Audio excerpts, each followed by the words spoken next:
Again, playoff hockey, and this may be the time to pull out all the stops. Even rub the genie from Aladdin, looking for a little bit of luck for the Islanders. Down 3-0 to Montreal. Yes, they did stave off elimination twice in that series with the Pittsburgh Penguins, but Montreal has been just a little bit different. The Islanders and the Canadiens in a half hour. Here's what we have between now and then on the Islander pregame show. On the gossip segment, Stan's going to tell us about the rift between Barry Melrose, the coach of the LA Kings, and Don Cherry from Hockey Night in Canada. And then we'll take a look at the highlights of last night's game, won by Los Angeles to take a lead in that series. Ed will come along with his segment. Dissecting the Montreal defense is what we'll call Westfall's way tonight. And then you'll be on the telephones with Darcy Regier, the Islander Assistant General Manager, taking your questions at area code 516-794-3132. And on our final segment tonight, we're going to talk about one shift at a time, which is the way the Islanders are going to have to approach tonight's fourth game of this playoff series. Stu is standing by to take your calls tonight at area code 516-794-3132. That's the number to get your questions in to Darcy Regier. Now let's find out about that rift between Grapes and Barry Melrose. Stan? Yes, it's a humongous feud between Kings coach Barry Melrose and Hockey Night in Canada's macho blowhard Don Cherry. Melrose miffed about Cherry's pro-Toronto stance, and he would not allow a Kings player to do an interview with Cherry. Meanwhile, Cherry is treading on thin ice, blasting Melrose on the air, saying he was a candy ass as a player, a candy ass as a coach, and now he's a candy ass for not allowing a Kings player to do an interview. I wonder whether Cherry would go face-to-face with Melrose if the Kings beat his Maple Leafs.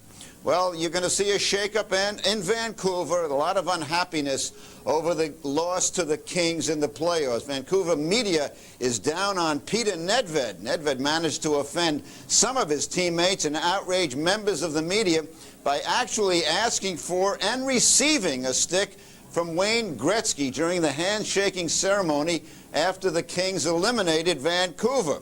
Meanwhile, President GM coach Pat Quinn has been taking heat, and he will step down as coach to be replaced by Rick Lee. And the most likely goalie to be claimed in expansion will be Kay Whitmore of Vancouver because of his age. He's only 26, and his salary is only making $375,000. And Vancouver players who won't be returning are Doug Lister and Ryan Walter and Tom Fergus. Well, Roger Nielsen has been reported in at least one New York paper as possibly returning to the Rangers as an aide to Mike Keenan. I say, forget it. In fact, I've been told that MSG boss Stan Jaffe tried to palm off Nielsen and his big fat contract to Bill Torrey of the Florida Panthers, and Bill apparently said nix to that. And it would be silly for the Rangers to bring Rodgers back because then they would have to trade the captain, Mark Messier, and nobody would take Messier with his contract and his age right now. Well, here's a quiz for you. Which is the richest franchise in the National Hockey and one of the richest franchises in all sports? Well, the latest issue of Financial World magazine says it's none other than the Detroit Red Wings. Time now for our cheers and jeers, our yays and boos. We're giving the yay to Kenny the Bomber Baumgartner, our old pal. He looked like Wayne Gretzky last night, scoring a neat goal for the Toronto Maple Leafs. My boo goes to Brian Lewis, the NHL's officiating director, or a head zebra keeper, if you will, for claiming that no penalty was merited when the Canadiens merely had 7 men plus a goalie on the ice in the last game here. Even Canadiens announcer Steve Shutt of Montreal went on the air declaring that referee Kerry Fraser blew the call. Maybe Lewis ought to take responsibility for some of the worst officiating we've seen since the start of the playoffs. If he has any doubts, he ought to check out what other writers are saying from Pittsburgh to St. Louis. It's pretty clear the officiating needs a big-time overhaul. That's our gossip for tonight. Coming up next, we have Jigs McDonald with NHL highlights from last night.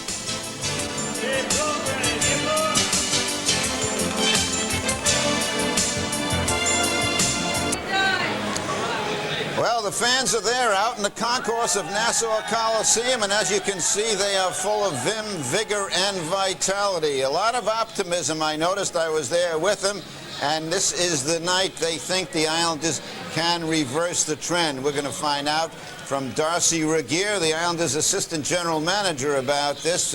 What does the team have to do to get back on the win column? Well, I think we got to put some shots through on Wine and try to get to the net. Obviously, what this team does so well, and Eddie illustrated earlier, is they plug up the middle, they plug up the front of the net, and you have to get the shots on your initial rush. They'll force you wide, and if you play wide and if you stay wide, their people get back into position. You think on one hand, I got great possession, but on the other hand, what they're doing is taking away the good ice. Okay, first question, Andrew from Massapequa. You're on.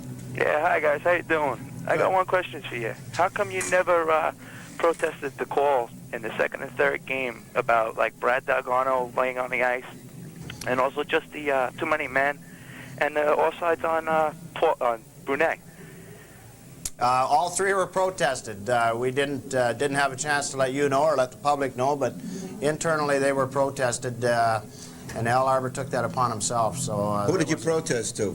To the supervisor. And what did he say? What was his answer? Well, he met with Al privately. Al explained all three situations. In fact, if you remember the game, Al called the referee, Kerry Fraser, over to the bench and asked why, if Dalgarno remains on the ice as they score a goal, Brisebois remains on the ice when we've got a great opportunity, the whistle's blowing in one hand and not in the other. What was his answer? His answer was that he didn't, I believe it was, he didn't agree with the call the night before. Do you agree it was a phony answer? Well, my feeling is it's got to be one way or the other way. You can't have it one way one night and the other way the other night. Okay, Dan from Oceanside, you're on. Hello, gentlemen. Okay, what's the question? Darcy, I'd like to know, who can we expect to step it up tonight, and what kind of pace are we going to see this evening? Well, I think you'll see a very good pace. Obviously, we're in a situation where everyone's going to be going for it, and I think you'll see guys like King, Hogue, Thomas, and Turge, all the big guns, Ray Ferraro, they'll all be going tonight. Okay, Alan from Wantoy, you're on. Hi, guys. How you doing? Okay. Question for you. When the Canadian wingers come down the boards, why do the Islander defensemen just ride them around, allowing them to center the puck? Why not take the body completely out of the play? Well, I think that's the intention. I'm not sure which play you're referring to. Obviously, there's always times when guys get ridden out. At times, guys are missed. But the objective is to ride them out of the play. Let me ask you this. Al Arbor made some scathing comments after the last game about the league or CBC wanting an all-Canadian final. What's your feeling about that right now, and do you think there's going to be action from the league? I really don't know what CBC wants. Those are comments you'd have to ask Al about. And to my knowledge, we have not yet heard anything from the league.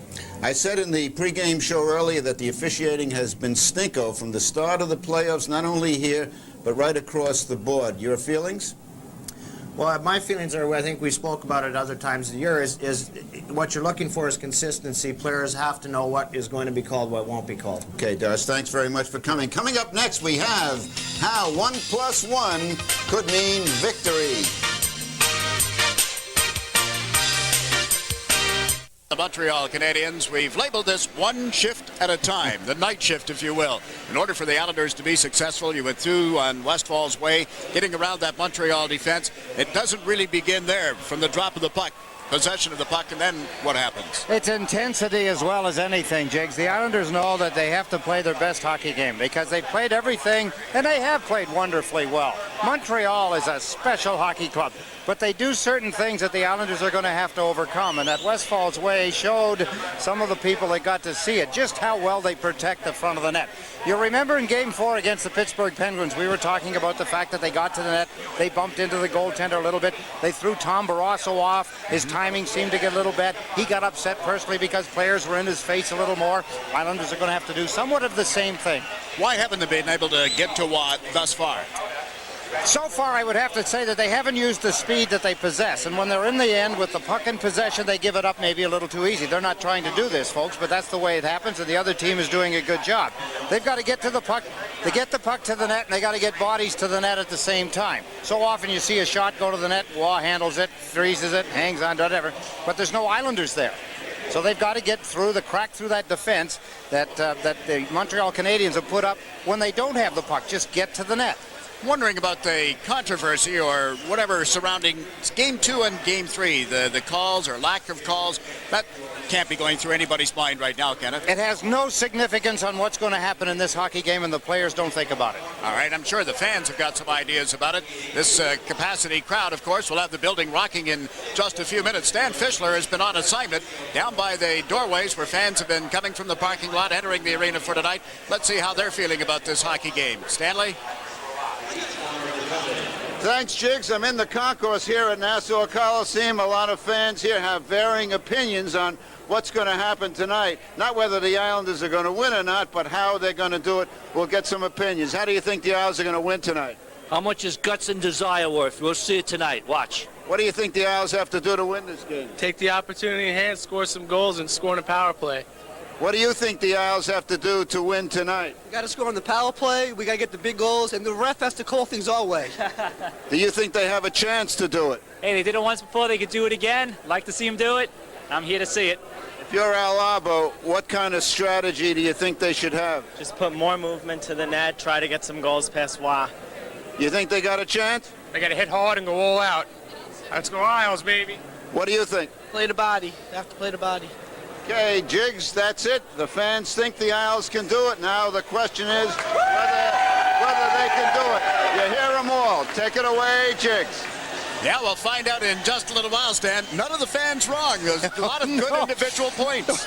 You've got to know. They know what they're talking about. They watch, they listen, they understand. Oh, do they ever. Now, as we get ready for this fourth game, you can drag out all the cliches you want about backs up against the wall, no tomorrow, do or die. Which one do you like best? Well, I just think it's a guts drive. I think every player has to dig down. He's got to ask himself, how much does it mean? Does it mean that much that I'm willing to give as much as I can? Am I going to give as much as the guy sitting next to me in the dressing room right now? Well, Montreal swept Buffalo in order to get here. They're on the verge of sweeping the New York Islanders. The Islanders, you know, will have a lot to say about that. That's it for the pregame show tonight.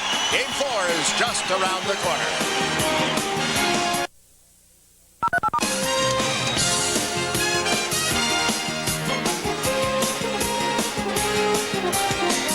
We're not too happy down 3 games, but nothing's over. You know, it's a long way to go. Saturday's going to be a long game. We have a lot of character in the room. We got a lot of hard-working players, and I think that although our backs are up against the wall, we're going to respond. We have in the past, and we will this time. If we have developed one thing in the postseason this year, it's a never-say-die attitude, and I think even though those overtime losses are tough, I think we have a pretty good shot at winning our next game, and then they still have to win one. We're still a very confident team. We're not down at all, I don't think. You know, in the playoffs, you can't afford to get down after a loss or the situation we're in. The fourth game is the hardest to win, and we're looking forward to the next game with coming out with a lot of fire. We're going to make it real tough on them. The enthusiasm remains high, players and fans alike. The fat lady hasn't been seen trying to get into the Coliseum either. Game 4 is next. There's Thomas. He scores! Gasparitis with the hip check. Ball into the backhand. He scores! Chance for the Seabirds. Oh, with a stop by Healy. Derek King dances in. A backhander. He scores! Backhander by King. The rebound. Pollock score!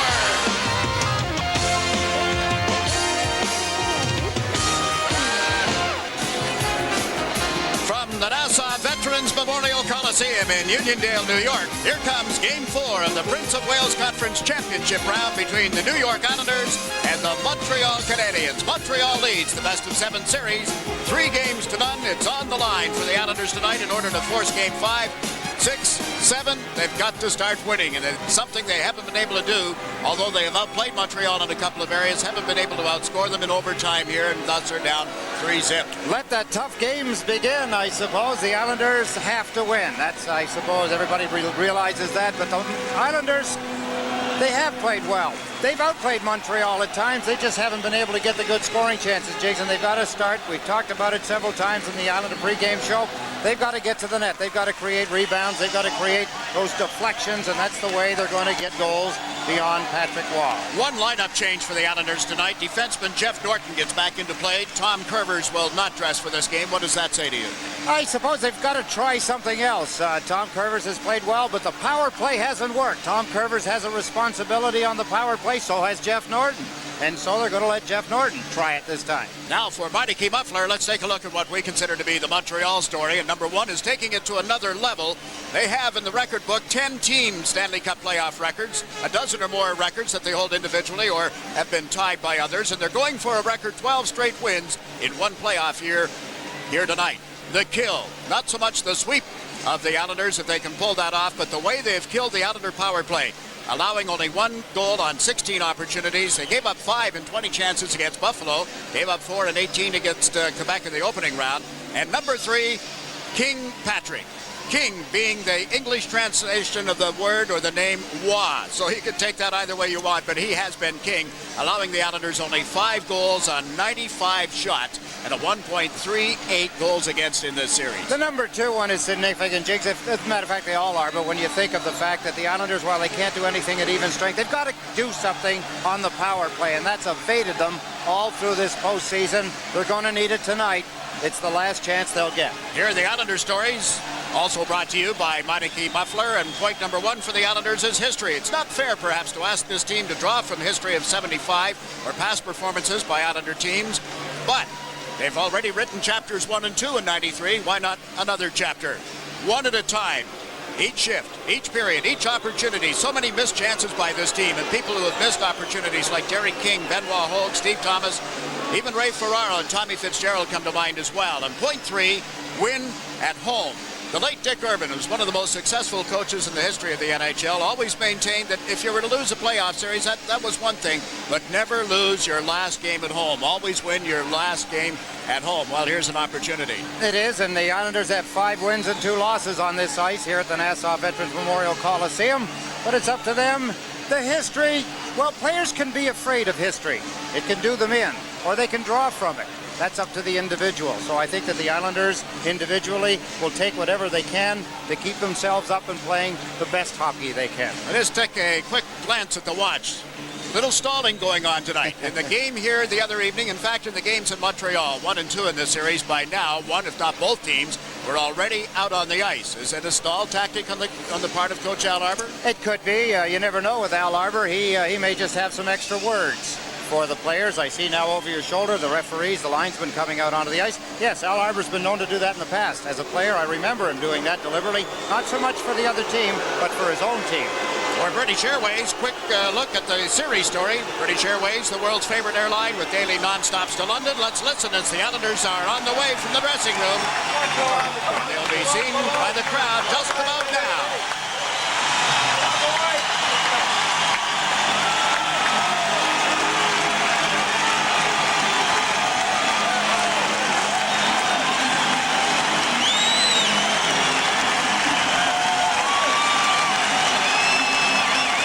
Many said would be hard-pressed to make the playoffs. And then when they did end up in the playoffs, the skeptics said, well, they don't have much of a chance against Washington. They're such a good defensive team, and the Islanders couldn't win at home against Washington all season. They finished off Washington in 6, but were given little, if any, chance against the Pittsburgh Penguins. That series took overtime in Game 7, and now they're in a hole, a big one, down 3 games to none with the Montreal Canadiens. The players don't want to hear about it, Jigs, but fatigue has to be a factor. You have to think that some of the players playing in their uniforms of the New York Islanders this season haven't played this much hockey in their lifetime. And to play it under the circumstances that they've played it, and Al Arbour, as he comes out onto the ice, has coached it. Remember, they had 6 games in their last 9 nights, and they played every other night, since. Should have worn my 101 Dalmatians tie, as this is the 101st meaningful game for the Islanders this season, and we'll be back for the opening face-off after this. Canada, we stand on guard for thee. Oh, Canada, we stand on guard for thee.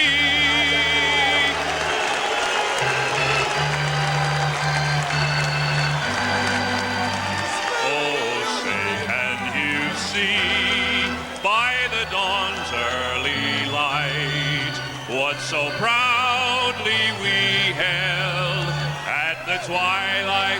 chest gleaming, whose broad stripes and bright stars through the perilous fight o'er the ramparts we watched were so gallantly streaming, and the rocket's red glare, the bombs bursting in air, gave proof through the night that our flag was still there. Those say does that star-spangled banner yet wave for the land of the free and the home of the brave. Thank you, Joel. Settle back and enjoy the only game in town. Game 4 of the Conference Championship. Here are the goaltenders. Who else but Patrick Waugh in goal for the Montreal Canadiens, currently leading the NHL with a goals against average of .210. He leads them in league with 11 wins, and he's second in save percentage, 9.32. And no change for the New York Islanders. Glenn Healy, 30 years of age. There's his record on the playoffs of 93 of 3.22 goals against average, making his 28th career start. He'll be to the right, the Canadiens to the left, and the game will be refereed by Dan Merriwelli. Evan Collins and Ron Finn will work the lines again tonight. As the Islanders send Tom Fitzgerald to center ice, Claude Loisel is on the left, Brad Delgarno on the right. Kirk Muller leans in and wins the draw for the Canadiens. Low line, checked off the puck by Delgarno, and quickly Matthew Schneider gets to it. Schneider up the left side, then Delgarno took Schneider into the boards following the pass. Over the line to the Islander line, his shot kicked aside by Healy. Delgarno stepped in front of Muller. Malakoff had the puck bounce over his stick, gets to it again, lifts it to the line. Schneider knocked it down, dumped it to the side of the net, and Healy covers and holds on. Husky had his arm wrapped around Brian Bellows' stick. He did not have a hold of the stick with his hand. I think with all the talk, we have to be sure that we keep it in the right perspective. When you're talking about a team playing it a shift at a time, it's not a matter of going all out, hell-bent, just tearing around the ice. The Islanders have to be smart, they have to be patient, they have to put a lot of energy, but a lot of thought into their game. And a look at Jacques Demers, the coach of the Canadiens. Muller on the draw, and it comes back to Schneider. Fires into the top of the pads, and Glenn Healy right up from the top of the face-off, or excuse me, the goal crease. Blocked that. Now Al Arbor, who's had the media and the officials buzzing here the last couple of days after his comments following Game 3 about there being a set of rules for the Canadiens and one for the Islanders. Or everybody else, I guess is what he said. I haven't heard that for a long time. That used to be used a great deal. Al Arbor dragging one of the old cliches out of the closet. And they're going to use Alzheimer's, too. Glad he remembered there was a game tonight. Malakoff gets the Islanders out of the zone with a pass to Delgarno. On to Fitzgerald. Tommy Fitzgerald trying to work around Schneider, and the shot turned aside by Waugh. Up with it, Schneider. Muller, one hands it towards center ice. Vasky back to the Islanders. Overled Fitzgerald. Here is Kirk Muller. Muller blocked a hard shot in Game 3. Doesn't seem to have any ill effects. Schneider dumps the puck in. Healy out to handle it. Shot it off Malakoff. Vladimir Malakoff, the 24-year-old Russian defenseman, up ahead, too far for Turgeon, but it's handled by Waugh. Missed it off, Daigneault around to the left side for Brunet. Brunet, the Ronan. He has Carbonneau with him here on the right side. They've got the Carbonneau line out against Turgeon, Thomas and McGinnis. Norton takes his man to the corner. The puck came out to Brunet. Here up ahead by Turgeon to Thomas. McGinnis chases the puck. Turgeon with him. And quickly they choke off Turgeon at the Montreal blue line. A minute and a half into the opening period, waiting for the opening goal of the game. Daigneault with a pass that's tipped out into center ice. Back for it is Norton. Left side to McGinnis. Got it in right to Waugh. Daigneault to handle it. Losing the boards, he banked it off Ronan out towards center ice, and it's handled by Huey Krug. Up the middle to Norton, who's tipped it in. Thomas races in after. Daigneault gets back. The puck hit a stick that was on the ice, and Daigneault handles it down. Daigneault to Guy Carbonneau, flips it up high, and Healy drops it off. Canadiens in the middle of the change. Marty McGinnis to the blue line. The pass into the middle off Turgeon's stick. He picks it up again. Turgeon had his shot blocked. Callahan stepped in front of him, so the Canadiens just wheel it out of the zone, and Pilon will flip it back in. Both scored. First man back for Montreal is Kevin Haller. Eller and Desjardins, the defense combinations. We watch Ferraro with Hogan Flatley. Flatley broke up the play at the Montreal line, but couldn't recover the puck.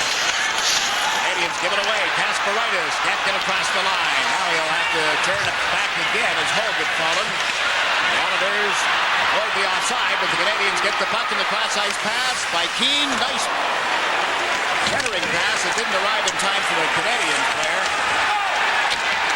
Up the round is Domfus. He had made the original play. He's up with DiPietro and Keane as we watch Kasparaitis lead the rush. Here's Kasparaitis. Benoit Hogue fires. No further play. Patrick Roy has that safely tucked away. It's as if he had a catching glove on the top of his pads. What a stop by Patrick Roy. He drops down. Normally you look for a rebound coming off his pads, but he traps the puck that way. Hogue shot. Here, Darius Kasparaitis loses it in center ice. This is coming back the other way. The Montreal Canadiens trying to set up a 2-on-1. There was the pass across to the far side, and the Islanders come back. That's Kasparaitis once again. Carries a lot of mail for the Islanders. There's the drop pass and the shot. And you get a look at what Patrick Roy had a look at. The puck sailing off the stick of Hogue. Kasparaitis hasn't really gotten anybody mad at him in this series like he did with Washington or with Pittsburgh. Nobody upset. Not a star per se. Montreal is such a well-balanced team as Jacques Demers, very animated, talking to the players. There isn't any one particular player for him to attack. They draw that kind of wrath from. Here's Savard getting the puck into the Islanders' zone where Vaski checked him, and David Volek moves it to Monacoff. Vladimir Monacoff over center, long shot wide of Waugh. King on the rebound, drilled it high and wide as it came off the end board smartly. Volek sets up Monacoff. Vladimir from the blue line fires off the stick and wide. David Volek with it now. That check by Schneider. Turgeon feeds the point for Vaski. That is Vaski's shot blocked by Savard. It'll be picked up at center ice. Vaski gives it to Monacoff. Leon went in before checking out Volek. Had a little trouble handling the bouncing puck. Behind the net, Monacoff. Gave it to Volek. Back to Monacoff. On pass to King standing on the left wing boards. It comes over center with three Canadiens back. Faked the shot. Then dumps it in. Borderline went to him, and the Canadiens send Matthew Schneider back to handle it. On the far boards, now towards center, Yui Krupp takes over for the Islanders, gives it to Norton. He played just over 4 minutes in the opening period. There is no score, and the Canadiens come up 2-on-1. Here's Leclerc, held it, shot just wide. That'll bounce out towards center ice and shot right back in again by J.J. Daigneault. See the patience of the Montreal Canadiens, Jigs. They just waited for the Islanders to make one mistake in the center ice area, and they had a 2-on-1 break. Now the Islanders into the Canadian zone, but not for very long as Daigneault blocked the shot, and Norton will come back to the puck. Jeff Norton lowered his head to get away from John Leclerc. Played the puck away from Muller to Fitzgerald up to Loisel, and couldn't bunt it out of the air. And Daigneault drops back for the Canadiens. Down the boards, pinching in his Krupp. Louis Krupp frees the puck. Delgarno to Loisel, up to the slot. It's loose. Fitzgerald gets to it. Johnny Fitzgerald backhands it toward Delgarno. He steps out of the corner. Centering pass right across the front of the net. Here is Kasparaitis. To Delgarno. And Delgarno sets up Claude Loisel. His shot is juggled, not the catching glove of Waugh. The Canadiens cleared the boards, but there's Delgarno. And center it to a teammate, and Brisebois leads it out to the right side for Bello. Into the middle for Muller. Three Islanders back. Muller drop pass, and a shot from Leclerc misses the target. The Islanders are out shooting the Canadiens 3-2. There is no score. Here Turgeon dumps the puck in. The Canadiens will get it out. Desjardins up to Ed Ronan. Ronan off right wing, and his shot went off the stick of Vaski. Brunet puts it back in the net. Ronan just now getting back on his skates after a collision with Pilon. Ronan bumps Kasparaitis.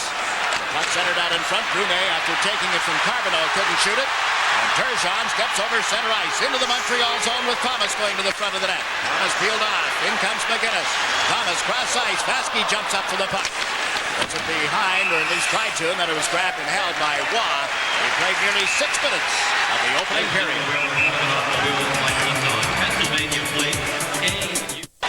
All set for the face-off that's won by the Islanders, and Monacoff shot from the right boards. Deflected, Waugh to play it. Flatley knocked it away from him. Patrick Flatley off the skates of Waugh is able to cover it. Hogue had driven to the side of the net, seemed to distract Patrick Waugh for a moment. What the Islanders have to do, they've got to be around. They've got to be in the face, if you will, of Patrick Waugh. They've got to keep the puck moving to the net. They've got to have players around the net, deflecting it, poking away at it, try and get the concentration of the goaltender, Patrick Waugh. There, as the puck dribbles around, look at how well Montreal cover. Every Islander has a Montreal Canadian player glued to him. Once more, it's Hogue on the draw. Muller for the Canadiens got it to the right wing boards. Hogue steps in front of Muller. Vasky comes in, and the Canadiens are able to clear it out. John Leclerc chases it. Molotov back is stripped by Leclerc, and he couldn't pick it up again. Vladimir Molotov takes Leclerc to the boards. The Canadiens regain control of the puck. Leclerc centered to Muller. Steps from back of the net. One-handed it in front of the goal and steered aside. Bellows in a battle with Flatley as we watch Ferraro play it around the board. This is Benoit Hogue. Up ahead is Flatley. Ferraro jumps up as the pass went to Vasky, and he's dumped it in, but Odeline will clear that right to Hogue. Now to Ferraro. Looks to Coop. Ferraro held it. Centers to the side of the net. Tried to get it back from Benoit Hogue, and it didn't work. Canadiens forcing the Islanders to center. Norton to Ferraro. Ray Ferraro. Hogue, then to Flatley, to Ferraro, back to Coop, shoots from the blue line, just went wide, bounces off the back of the net for Flatley. Unable to center it cleanly, get a second chance, and the puck is knocked away. Matthew Schneider clears the zone, and Keane will come to center. The Canadiens move up 3-on-2. Here's Donfus on right wing. Nixon Donfus turning on Norton, who took him down. There will be a penalty. Jeff Norton for holding, and the Canadiens go to the power play right after this break.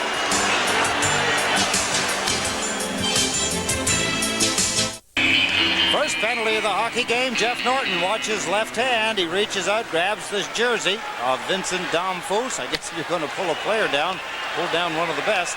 But he got caught doing it. Montreal go to the power play. And in this series with the Islanders, they are 1 for 17. While we talked about the Islander power play not doing much, you can say ditto for Montreal. Exactly. The only difference is that they've got 3 wins, and the Islanders have yet to get one. Canadiens come up the left wing boards. Cross ice pass to Bellows. He was onside. Healy made the save as the puck came off Kasparaitis. Jostling and pushing with Muller in front of the Islander goal, but nothing too serious. Still 12 minutes and 28 seconds remaining in the opening period. This is the first penalty of the game to Norton. Jacques Demers has Muller, with Donfus and Bellows as his power play unit. Jacques Demers called me over as we were down in the hallway before the teams, as they were getting ready before they come out on the ice. He said, "Hey, Ed, did you get our scratches?" I said, "No, what are they?" He said, "Muller." Did he really? Yeah. In reference to the other night when the rumor was so strong that Kirk Muller was not going to be dressed, not able to play. Here the Islanders have dumped the puck the length of the ice, and Muller is certainly in the game. The Canadiens set it up. Muller went to the left wing boards. Bellows comes up the right side and the hard around off the stick of Desjardins. Through Healy, but Pilon is there to Flatley, and down the ice it goes. Minute and 10 seconds remaining in the penalty on Jeff Norton. Eric Desjardins brings it out for Montreal. Around the boards, Healy slowed it up. Vasky takes the man, but the Canadiens get to the puck. Kirk Muller into Haller, who's jumped in on the play. The defenseman shoots. That's blocked in front off the skates of Huey Krupp. Banked up ahead, and Mullen slaps it off the boards. It'll bounce right to Patrick Waugh. 25 seconds in the Montreal power play. Muller took the pass at center to Donfus, but Fitzgerald came back to clear it. Schneider went back, but Waugh elects to play it up to center for Keane, who goes cross ice. Healy moves out of the net. Plays it around toward Darius Kasparaitis. Flipped the puck toward Hogue, but it hit Keane. Root tries the other side of the ice. Everybody in a red uniform but pulled to the right, so the lane was wide open. Now 19 seconds in the penalty against Norton. Kasparaitis hit Keane solidly at the blue line. The puck onto the stick of Hogue, who gets it to center. Dumps it down the ice just as Norton stands on his skates now with 6 seconds left in the power play for Montreal. Keane over center. Banked it off the left wing boards. That's cleared up by Pilon. They ruled that Keane did hold it in at the line, however, and the teams are at 6 aside. 1 shot on goal for Montreal during the power play. The Islanders are going to be called for having iced the puck. If you haven't yet made that call to the folks at Probert, please do so. Probert stands over 2 feet tall, comes complete with an authentic NHL uniform, and operators are standing by to take your calls tonight. There's the address on the screen, and you can call 1-800-PROBEAR, 1-800-PROBEAR. Most major credit cards are accepted. New York and New Jersey residents at appropriate sales tax for Probert. You can name him or her anything you want, and you get it in a uniform of your choice. Any one of the NHL uniforms available from Probert. Comes with sticks, skates, gloves, and great hockey sets. I made mine into a right-handed shooter. Did you really? Oh, yeah. How'd you do that? Well, I just changed his gloves around a little bit, changed his stick around a little bit. Now he looks like, like a right-handed shooter. Forward, defenseman. Mario's a right-handed shooter. Oh, I see. Turgeon up the slot, but his shot is tipped and out of play. A great way to reward yourself after the game is with the fresh, pure, natural taste of a nice cold Budweiser. Proud to be your Bud. Of course, so is Guy Lafleur. Yeah. Then again, so was, well. But my Probert is about this. He's got about the same speed as I had when I played. Now, wait a minute. He stands up better, though. Looks much better in uniform. Oh, Is yeah. that your next one? Yeah, and probably will have more fun on road trips. Norton to Krupp. Back to Norton, and the Islanders into the center ice area where Carbonneau blocked the pass, but now Yui Krupp feeds it on towards Steve Thomas. Off the boards. Canadiens back on the puck quickly as Lyle on the line. Look for Carbonneau. The Islanders pinch in, but the Canadiens are able to get it out of there. Ronan flipped it into the Islanders zone, and Yui Krupp looks to the right wing board. Picked up by Brunet, and then made the pass to Thomas. Too far for Norton. Derek King trying to get away from Ronan at center. Turgeon is checked. Norton has it at the Islander line. Got it right back from Krupp. Jeff Norton to Yui Krupp. The King waiting on the left wing boards. The pass off his skates, and King came over to knock it away from Oberline. And Savard plays it up ahead. Islanders nothing, Canadiens nothing. 9.5 minutes remaining in the first period. This is Steve Thomas. Benoit Hogue. Right side to Krupp. Long pass to Norton. Had to reach back for it. Jeff Norton dumps it in. And Haller will pick it up. The Islanders in the middle of the player chain. Haller up the boards. Pinching it is Flatley. The puck come off Hogue's stick. And the Canadiens start out of the zone. Desjardins on to Belanger. Was poked away from him. And dumped wide off the stick of Gilbert Dion. This is Vladimir Molotov. On pass to Hogue. Ian Flatley over the Montreal line. Hogue drops it off. The captain fires. Waugh the save, and there's no further play. You're watching Game 4 of the Prince of Wales Conference Championship on SportsChannel. And Hogue is beaten on the draw. That's something that the Islanders have been very successful on in this series. Haven't won very many faceoffs. They haven't, Jegs, and one of the players that needs to step up very big for the Islanders in this game is number 33, Benoit Hogue. Flatley has played the puck off the end boards, off the net as well, and here's Hogue trying to center it for Flatley. Ferraro to the front of the net. Ferraro holds it. Waugh down. Flatley with the rebound, and it's just been that typical throughout the series. A goal post and then no rebound when it was there, it seemed, and taken away quickly. The Canadiens have iced the puck in a big collision. Molotov down on the ice, and he is shaken up, and the Islanders go after the Canadiens on this particular play. Gilbert Dion, who had hit him, is being pushed away by linesman Ron Finn. Think back, if you will. Molotov had a shoulder injury this season. Kept him out of the lineup for a long period of time. And Ed Tyberski looks to him right now. He's susceptible to more injuries. Here's the puck. It's going for an icing. Molotov reaches out to touch it. He gets pushed. Somewhat of a cross-check coming from Gilbert Dion. A routine icing. Just going to touch it. Then he gets shoved as he's, look at his right arm. You can only hope that it's not his shoulder again. That's similar to the way Pierre Turgeon fell into the boards when he was mugged by Dale Hunter. You don't expect it. You're going in, touch the puck. If it's a foot race, and in this case, Dion, if he can beat him to the puck, that's one thing. He gets a charging penalty. The Islanders could lose Vladimir Molokov. Jigs, I think Molokov has been playing, playing a lot of hockey. He's not used to playing this much hockey. He's one of the players, and he's very tired. Yeah, this has been almost 3 seasons of European hockey. Vladimir with Dion in the penalty box. They're assisting Molotov now toward the Islander dressing room, and it doesn't look good, folks. Looks like his left leg is what's hurting him, Jigs. It appeared as it may be his arm, but it's his left leg. There he is, hobbling now. Trying to get to the Islanders dressing room. Watch the left leg here there. That's what he's hurt. There, as it goes into the boards. Oh, I know what it is. He's hyperextended it. And it's been a twist of the knee. That's where he's been injured. You could see his right snap back, his left leg, as he went out of control into the boards. That's a cheap shot. That's what we used to call it as hockey players. When somebody did that to you on an automatic icing, the player knows he's not going to get to the puck, and it's going to be called for icing, and he gives you a shot when you're 4 or 5 feet from the boards. What happens is that you're out of control. There's no room for you to dig your skates in and stop yourself, so you fly into the boards. This is normal speed. You can see how heavily he fell into the boards. He was staying just ahead of Dion. Now the Islanders on the power play. We have Thornton and Huey Krupp at the points. Thornton with the puck. The pass, actually a shot, was picked off and shot down the ice by Matthew Schneider. The Islanders have Turgeon, Volek, and Delgado as the forwards. Thornton rushing out of the zone. Looks to make the play. The pass is to Krupp. The defenseman in on the right wing boards. Puts it back in the net. Here's Volek. And behind the goal again to Turgeon. Krupp closes in and his shot went wide. Nice setup by Turgeon. Norton around the boards for Turgeon. Delgado check, but Turgeon feeds the puck back from the blue line. Norton sets up Krupp.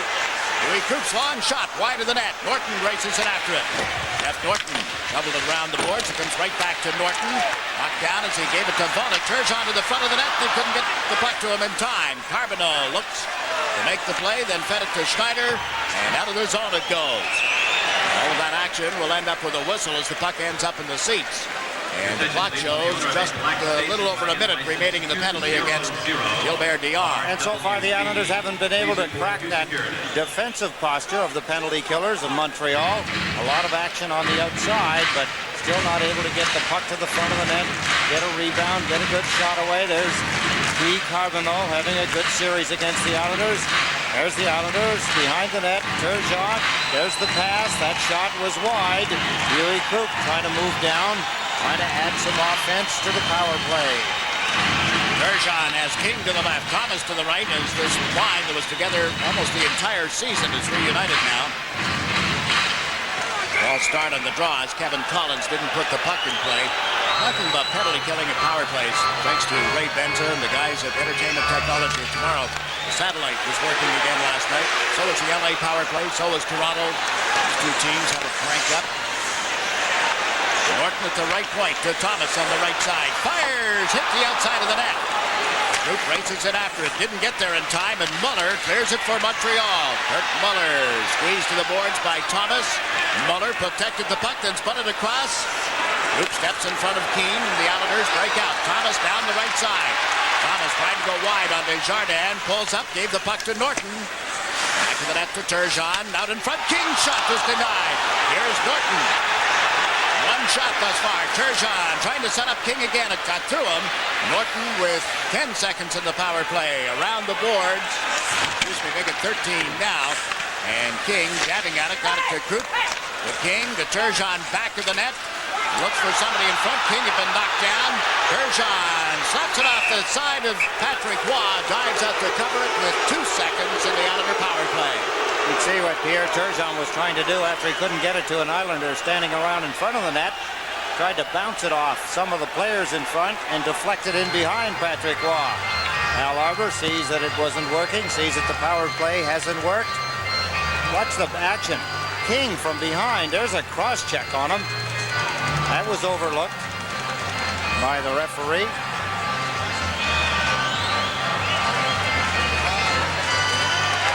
Time to try anything and everything.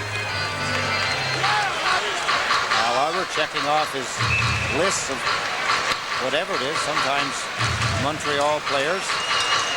that he thinks may be coming out when this penalty is over, which it only has a few seconds to go. 2 ticks of the clock, all that's left. Ferraro in the middle now with Hogue on the left, Flatley on the right. The Islanders get the draw. Rich Pilon to Flatley, went off his stick. Kasparaitis lets it go. Blocked by Waugh. Out in front. Here's Ferraro, and his shot was steered wide. Teams at 6 aside again. Flatley for the Islanders. With Ferraro standing back in the net. Centers. Kasparaitis couldn't get it through. Jumped up on the play smartly. Here's Flatley. He's checked, and the Canadiens come up 2-on-1. DiPietro down the right side, into the middle, and the shot blocked by Krug. Daniel puts it off the side of the net. It was Daniel who had jumped up the middle for Montreal originally. Under 6 minutes remaining in a scoreless first period. Canadiens trying to catch the Islanders in a player change. Odeline, he likes to just dump it into the Islanders zone, and now Montreal starts to make some changes. Vasky around to the right side. Puck went through Marty McGuinness. The Canadiens held it onside and dumped it back to the net for Domfus. Krug picks him up, knocks him down. Here's Bellows. DiPietro. Fitzgerald checked him. The puck came to the side of the net, and now Bellows off the right wing boards, dumps it in. Fitzgerald flips it high in the air and out of play. Clock stopped with 5 minutes, 13 seconds remaining in this opening period. Haven't talked too often in this playoff about what a lift it can be for a penalty-killing group to give a team the incentive. Here, Montreal just finished off killing the penalty, and here's a 3-on-1 break. Rich Pilon does a good job getting in front of the shot. There it is off the side of the net. The Islanders leaving themselves vulnerable. Down deep, trying to get a goal. Desperate. There are gambles that you can take, some of them calculated. That would be one that would be worth it if you thought that it was going to lead to a good scoring chance. There was a good scoring chance, Darius Kasparaitis, but he hit a defenseman in the leg standing in front of Patrick Waugh. Now Jeff Norton, after rounding the net, dumps the puck out through center ice. Chardin back, plays it into his own zone. Fitzgerald steps in. He's met there by Dion. Center ice, the Canadiens dump the puck in. Savard chasing it. Norton there to knock it away to Mullen. Desjardins had stumbled a little, but Haller came over to help out. Off the boards to Denny Savard. His pass to Dion, and then right to Pilon. It's loose. Dion gets it all alone. Walks in. Savard is run! What a stop by Glenn Healy. Just when you thought there wasn't one more to be made, he proves us wrong. We'll be back after this. Another break for the Montreal Canadiens. Rich Pilon stripped of the puck, fell down. Dion, Savard, what a stop by Glenn Healy. Got his catching glove on it. The Islanders are out shooting Montreal 7-4. The best stop of the night, that one right there by Glenn Healy. Watch the Canadiens moving around the boards. Vasky held it in. It's kicked back. Volek with a drive, and a big stop turned in by Patrick Waugh. Just trying to get the puck on the net. He shot it directly into the chest protector of Patrick Waugh. David Volek, since being put back into the lineup, has done a very good job for himself and his teammates. Here he is, 25. There's his shot. Tried to use Turgeon, 77, as a screen. But Patrick Waugh, watch where he stands, positions himself. There's the puck coming in, more like a football, end over end, flipping. Waugh put the body in front of it, makes the stop. David Volek sees a good scoring chance. Go as a shot on goal. 2-1. The Islanders out shooting the Canadiens in the period. 8-4 are the totals. Hogue with Flatley to the right, Ferraro to the left. Vasky and Kasparaitis on defense. Kurt Muller on the draw, beaten by Hogue. Vasky off the point, his shot tipped and not through. Flatley, however. And the Canadiens bank it off the boards and down the ice. This is rolling, and now lies flat, and Healy has to play it as it seemed to slow up, and Leclerc had a chance to get there. Ferraro up to Flatley, trying to pull it away from the check of Bellows. The Canadiens dumping it in, and here's Kasparaitis. Muller on him. The puck comes loose for Vasky. Dennis Vasky. There's the zone. It'll be shot right back in by Odeline. So Healy goes back in the net to cut it off. The exchange made with Kasparaitis. Into the skates of Hogue. Back to Kasparaitis, to Ferraro. Ray Ferraro hides it to the stick of Flatley. Goes to the open side. Nobody moving up for the Islanders, who are in the middle of the change now. And here's Brian Bellows just unloading into the Islanders zone. Jeff Norton trying to catch Montreal in their change. Steps over center, across the line. A penalty against Ferraro. He knocked the man down didn't have the puck, wasn't the last to touch it. Interference or trip signaled by referee Marawelli. Could go for interference, you're right, Jigs, or a trip. Ray Ferraro try to spring Norton as he came quickly down the left wing side. Took the feet out from underneath the player. Let's go down and see what Stan Fischler's got coming up for us. Thank you, Eddie. My guest is going to be David Volek. I've been keeping track of face-offs, and the Islanders are leading right now 11-5 on body hits. It's 3-3 turnovers. Islanders 7, Canadiens 1. Canadiens are leading on 2-on-1s, 1-0, 3-on-1s, 1-0, and the Canadian shot blocking is 2-0. A little note here, Sam Schneider, the father of Matthew Schneider, is here. He told me that he moves from seat to seat for good luck. We'll see what happens. Jigs, Eddie?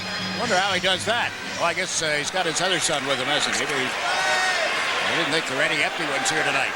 Sam Schneider, huh? So Montreal in the power play for the second time. They start out of the zone. Pass by Brisebois, went off Dion. Healy out of the net to play it. Off the glass and not out. Kevin Haller dumps it in deep. Godfrey's put it in front. Healy broke it up, and here's Pilon. A collision, and the net is off, and Mullen has a Canadian pinned on the ice right in front of goaltender Healy. That's Paul DiPietro in there somewhere. There he is. Brian Mullen working him over pretty good with the stick as he laid on the ice. DiPietro must have been guilty of something in the eyes of Mullen. That's Dom Foose. There's the play chipped in front. Mullen bumped him into the goaltender Healy. Ooh, and then look at the stick work on the back of his head. Ouch. Brian Mullen goes unscathed. Gets back to the Islander bench. Canadians with Domfus on the right. Bellows and Muller, the other forwards. DiPietro changing up here as you look at New York City native Brian Mullen.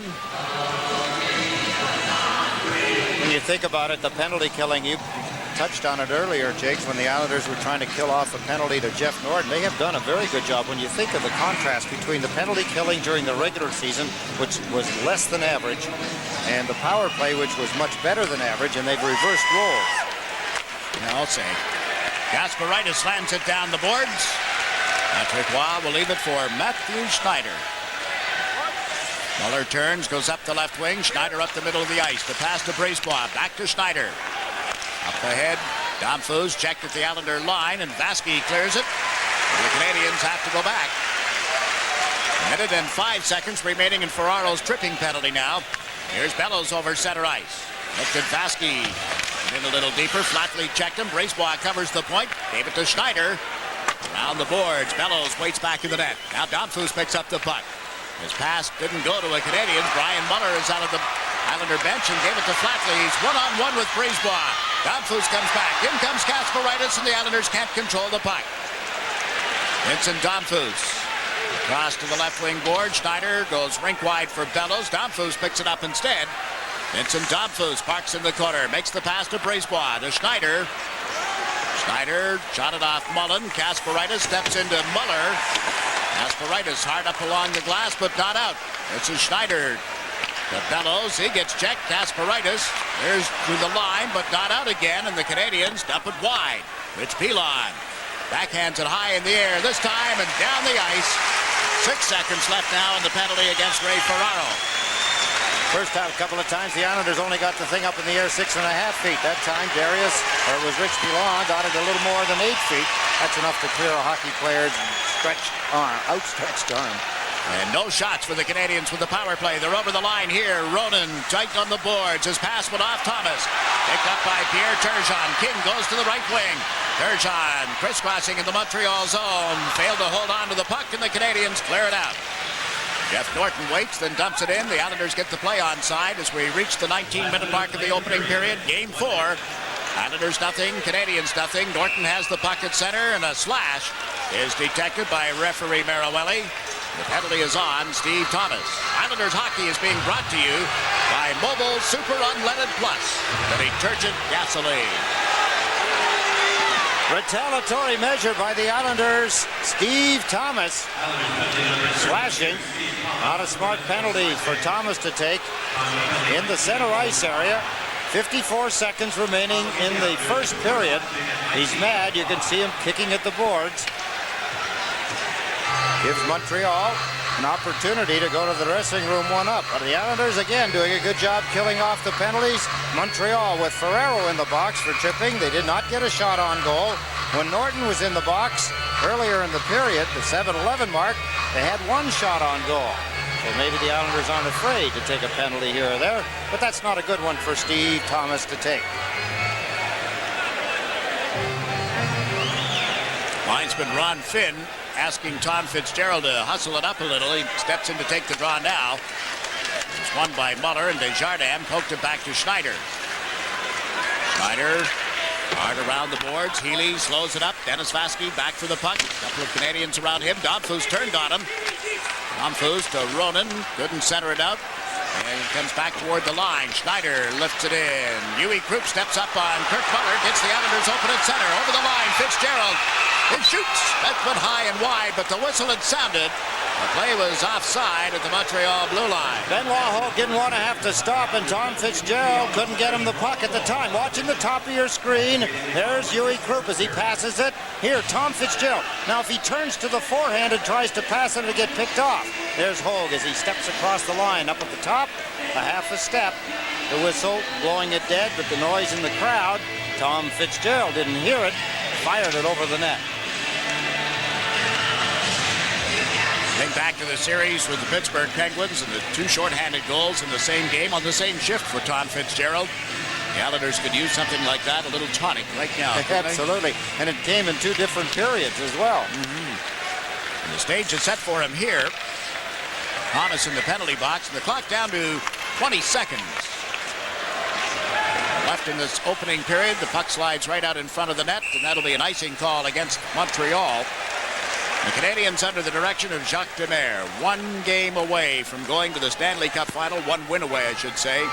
Once before in his coaching career, Jacques Demers had a team this far, the St. Louis Blues, up against the Calgary Flames in 1986. Calgary beat St. Louis in overtime in Game 6, and then Calgary beat St. Louis in Game 7 to go to the Stanley Cup final, denying Jacques Demers of that first ever trip to the finals. And there's Jacques with his finger up along his left cheek. The other Jacques. Le Perrier. Yes, he's been to the Stanley Cup finals a few times and won. Vincent Donfus to Muller. Kasparaitis took his equal number. Feeds the puck along the boards to Brian Mullen, and we'll hear the horn now. End of period one with no score on the board. Again, the Islanders do a wonderful job, a good job of playing the Montreal Canadiens. In the first period, they outshot them 8-4. They just couldn't get one by Patrick Waugh. They did have the best scoring opportunities. Think of the stop that Glenn Healy made on Savard as well. He's got to be thinking about that. The rest of them thinking about their action and what lies ahead. That's the end of one period at the Nassau Coliseum, and the score is the New York Islanders 0, the Montreal Canadiens 0. Canadiens lead the series 3-0. Our first intermission right after this. Here's Stan with his guest. Thanks very much, Jigs. Well, we thought we'd get David Volek, but he has apparently a high-level conference going on with the rest of the team. Mark Fitzpatrick here. The first period, your reaction? Well, I think it was a really tight first period. I think Rob made some great saves, and Healy made a great save, and you know, it's really close. It's you know, it's not wide open by no means, and it's a really tight checking game. Now, from what we've seen so far in the game, the Islanders have been playing at least even with the Canadiens, out shooting them, but not beating Roy. Is it a matter of strategy? I mean, is there a way to beat Roy where he has a weakness as a goalie? What do you see? Well, right now, Patrick Roy, he's proven that he is the best goalie in the NHL right now. You know, he didn't play well during the regular season, but you know, he's a big playoff goalie, and you know, he's won the Stanley Cup, you know, in '86 for him, and you know, he's certainly doing a great job right now. One of the aspects that was hurtful to the Islanders in the period, they gave up a 2-on-1 and also a 3-on-1. How do you tighten up that part? Well, we just got to bear down. You know, we certainly don't want to play a wide open game. You know, Montreal's got some good snipers out there on their team, so you know, we just want to play their game and you know, not give them too many good scoring opportunities, and just you know, keep back checking. Thanks very much for the insights. Thanks. Jigs? All right, Stan, it was a very defensive opening period, 8-4. The shots favoring the Islanders. 0-0 on the board. We'll be back with more right after this. We welcome you back to the Nassau Veterans Memorial Coliseum. We played the first period, and there's no score. The Islanders had chances, so did the Montreal Canadiens. Mobile's going to show us the highlights from the first period, some close calls, as I had just mentioned, by both teams. Let's take a look first at the Islanders. Ray Ferraro had a good scoring opportunity for the Islanders. There's Ferraro to the backhand, to the forehand, flipped it, and just as he flipped it, getting his glove in front of it, who else? Patrick Waugh stripped Ray Ferraro of an opportunity to give his Islanders a 1-0 lead. The Islanders, a couple of power play opportunities. Down low, you see them looking. The pass in front. Darius Kasparaitis with a low shot. That was also taken away from him by Patrick Waugh with the right pad. And here, Rich Pilon gets stripped of the puck, loses his balance, falls down. Dion grabs the puck, feeds it to Savard, and yes, it's 1-0. Oh no, not with Glenn Healy there. What a stop by Glenn Healy as he took it away from Dennis Savard with his catching glove. Some of the action from the first period. We'll be back for the second period after you see these messages. The second period with a man advantage for 1 minute and 5 seconds. There is no score in this game. Ray Ferraro's 13 goals continues to lead all the goal scorers in the spring of '93. He leads the Islanders with 19 points. Steve Thomas with 15. Eric King, Pierre Turgeon, Benoit Hogue, and immediately back of those 5 would be Vladimir Molikov and Patrick Flatley. The update for Snapple.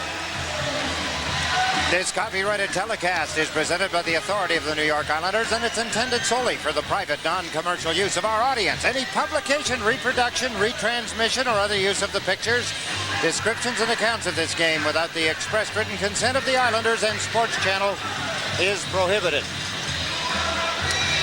Tickets for the Wales Conference Finals are now on sale. A limited number of tickets are available for Game 6, if necessary, on Wednesday, May the 26th at 7:30 p.m. Tickets can be purchased at the Coliseum box office, Ticketmaster, or Ticketmaster charge by phone.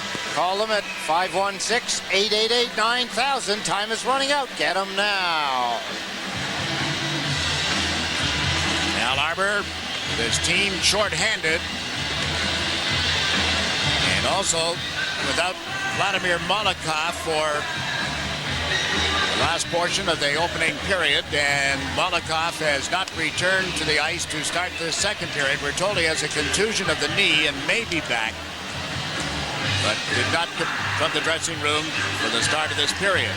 The Islanders have been 0-3, 1975. Came back to defeat the Pittsburgh Penguins.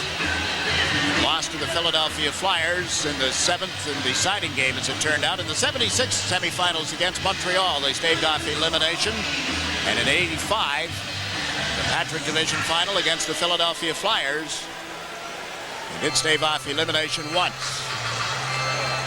Never been swept in a 7-game series, and that's what's on the line here tonight. Montreal leading 3-0. Molikov, we're told now, did come from the dressing room, skated, and went back. So Vladimir not available, and the Islanders shorthanded as Muller turns on Hogue, and the puck handled by Fitzgerald, who's dumped it into the Canadian zone. Patrick Waugh will leave it for Matthew Schneider. Brisebois up the right wing boards, as is Brian Bellows. Muller here on the left, along with Domfus. A pass to Brisebois, dumped it in. Healy left it back in the goal for Rich Pilon. Benoit Hogue, who's cleared it to center. Schneider came back, went to the right side with that pass. That's Brian Bellows across the Islander line. Hard pass off the boards for Domfus, poked away by Kasparaitis to Hogue, but he couldn't control it. Up the slot, Brisebois shot, blocked in front, big rebound. Canadian center, and it's drilled wide by Schneider. Matthew Schneider drops it back. Bellows turned it over to Pilon, and it's slapped out of the air by Tom Fitzgerald. Quickly, the Canadiens get back over the line with a pass to Donfus. He shoots just wide of Healy, and Hogue clears it out and down the ice. 10 seconds in the power play for the Canadiens. Their third opportunity of the game. They've had one shot on goal, and David Volek steals a pass at center, steps into the Montreal zone. Volek into the high slot. Weak shot is turned aside by Brisebois, then Volek got decked. Play continues. The Canadiens come to the Islander line. Donfus cuts to the right wing boards. Muller to the side of the net was pushed at by Healy. Canadiens played around to the near side. Thomas couldn't get it. Daigneault does. His shot is turned aside by Healy. Again, Donfus interfering with him in front of the net. Donfus and Huey Krupp went to the boards. Krupp comes up with the puck. Around to the right side. Turgeon tips it away from Daigneault, and the Canadiens hustle back. J.J. Daigneault to the right side for Odeline. Into the zone they come. DiPietro put it in the corner. This is Gilbert Dion out in front to Keane. Centers. Healy steered it away from DiPietro. The Canadiens have picked up the attack at the beginning of the second period. Now the puck spins out of play. They jumped off the end of the boards with some help, Jigs. A penalty that lingered from the end of the first period into the start of the second on Steve Thomas. That helped Montreal get a jump start on the Islanders, and they've continued it here. Some good scoring chances by Montreal. A couple of them missed. 24-11 when facing playoff elimination. John Doolan making due note of that. I think it was in the year 1975, going back to that year when the Islanders came back from 3 down against Pittsburgh. It was either 8 or 9 times. I believe it was 8 times they survived, and on the 9th time they went down to defeat. There's some of the Islanders. Bill Smith on the left.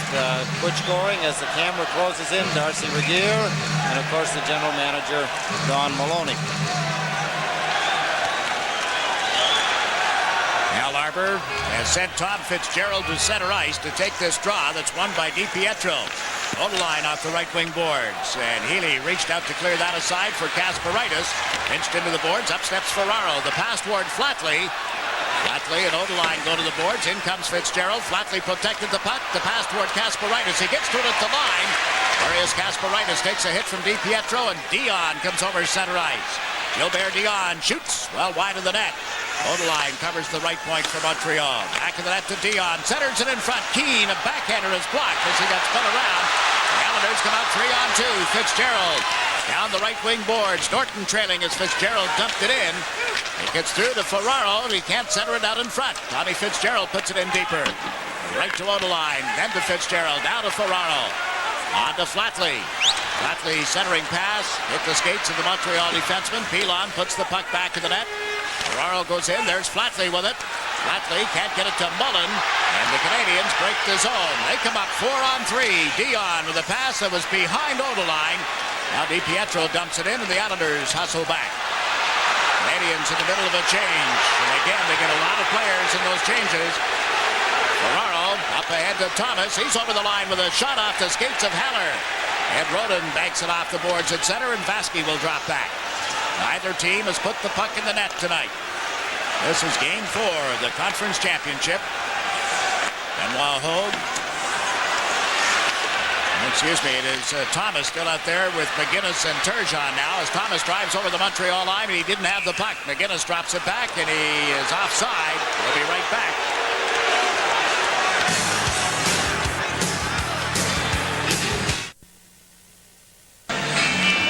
The off-ice officials again tonight from New Jersey, who work the Devils games all season long. A couple of these guys are on hand.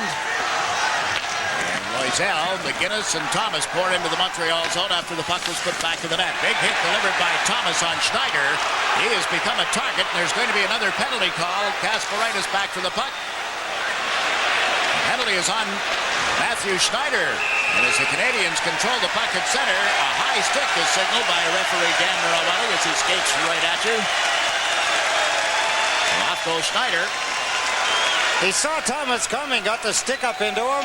That's what drew the attention of Mirowelli and gives him a penalty. So here are the Islanders with another opportunity. Montreal penalty number 27, Matthew Schneider, 2 minutes for high sticking.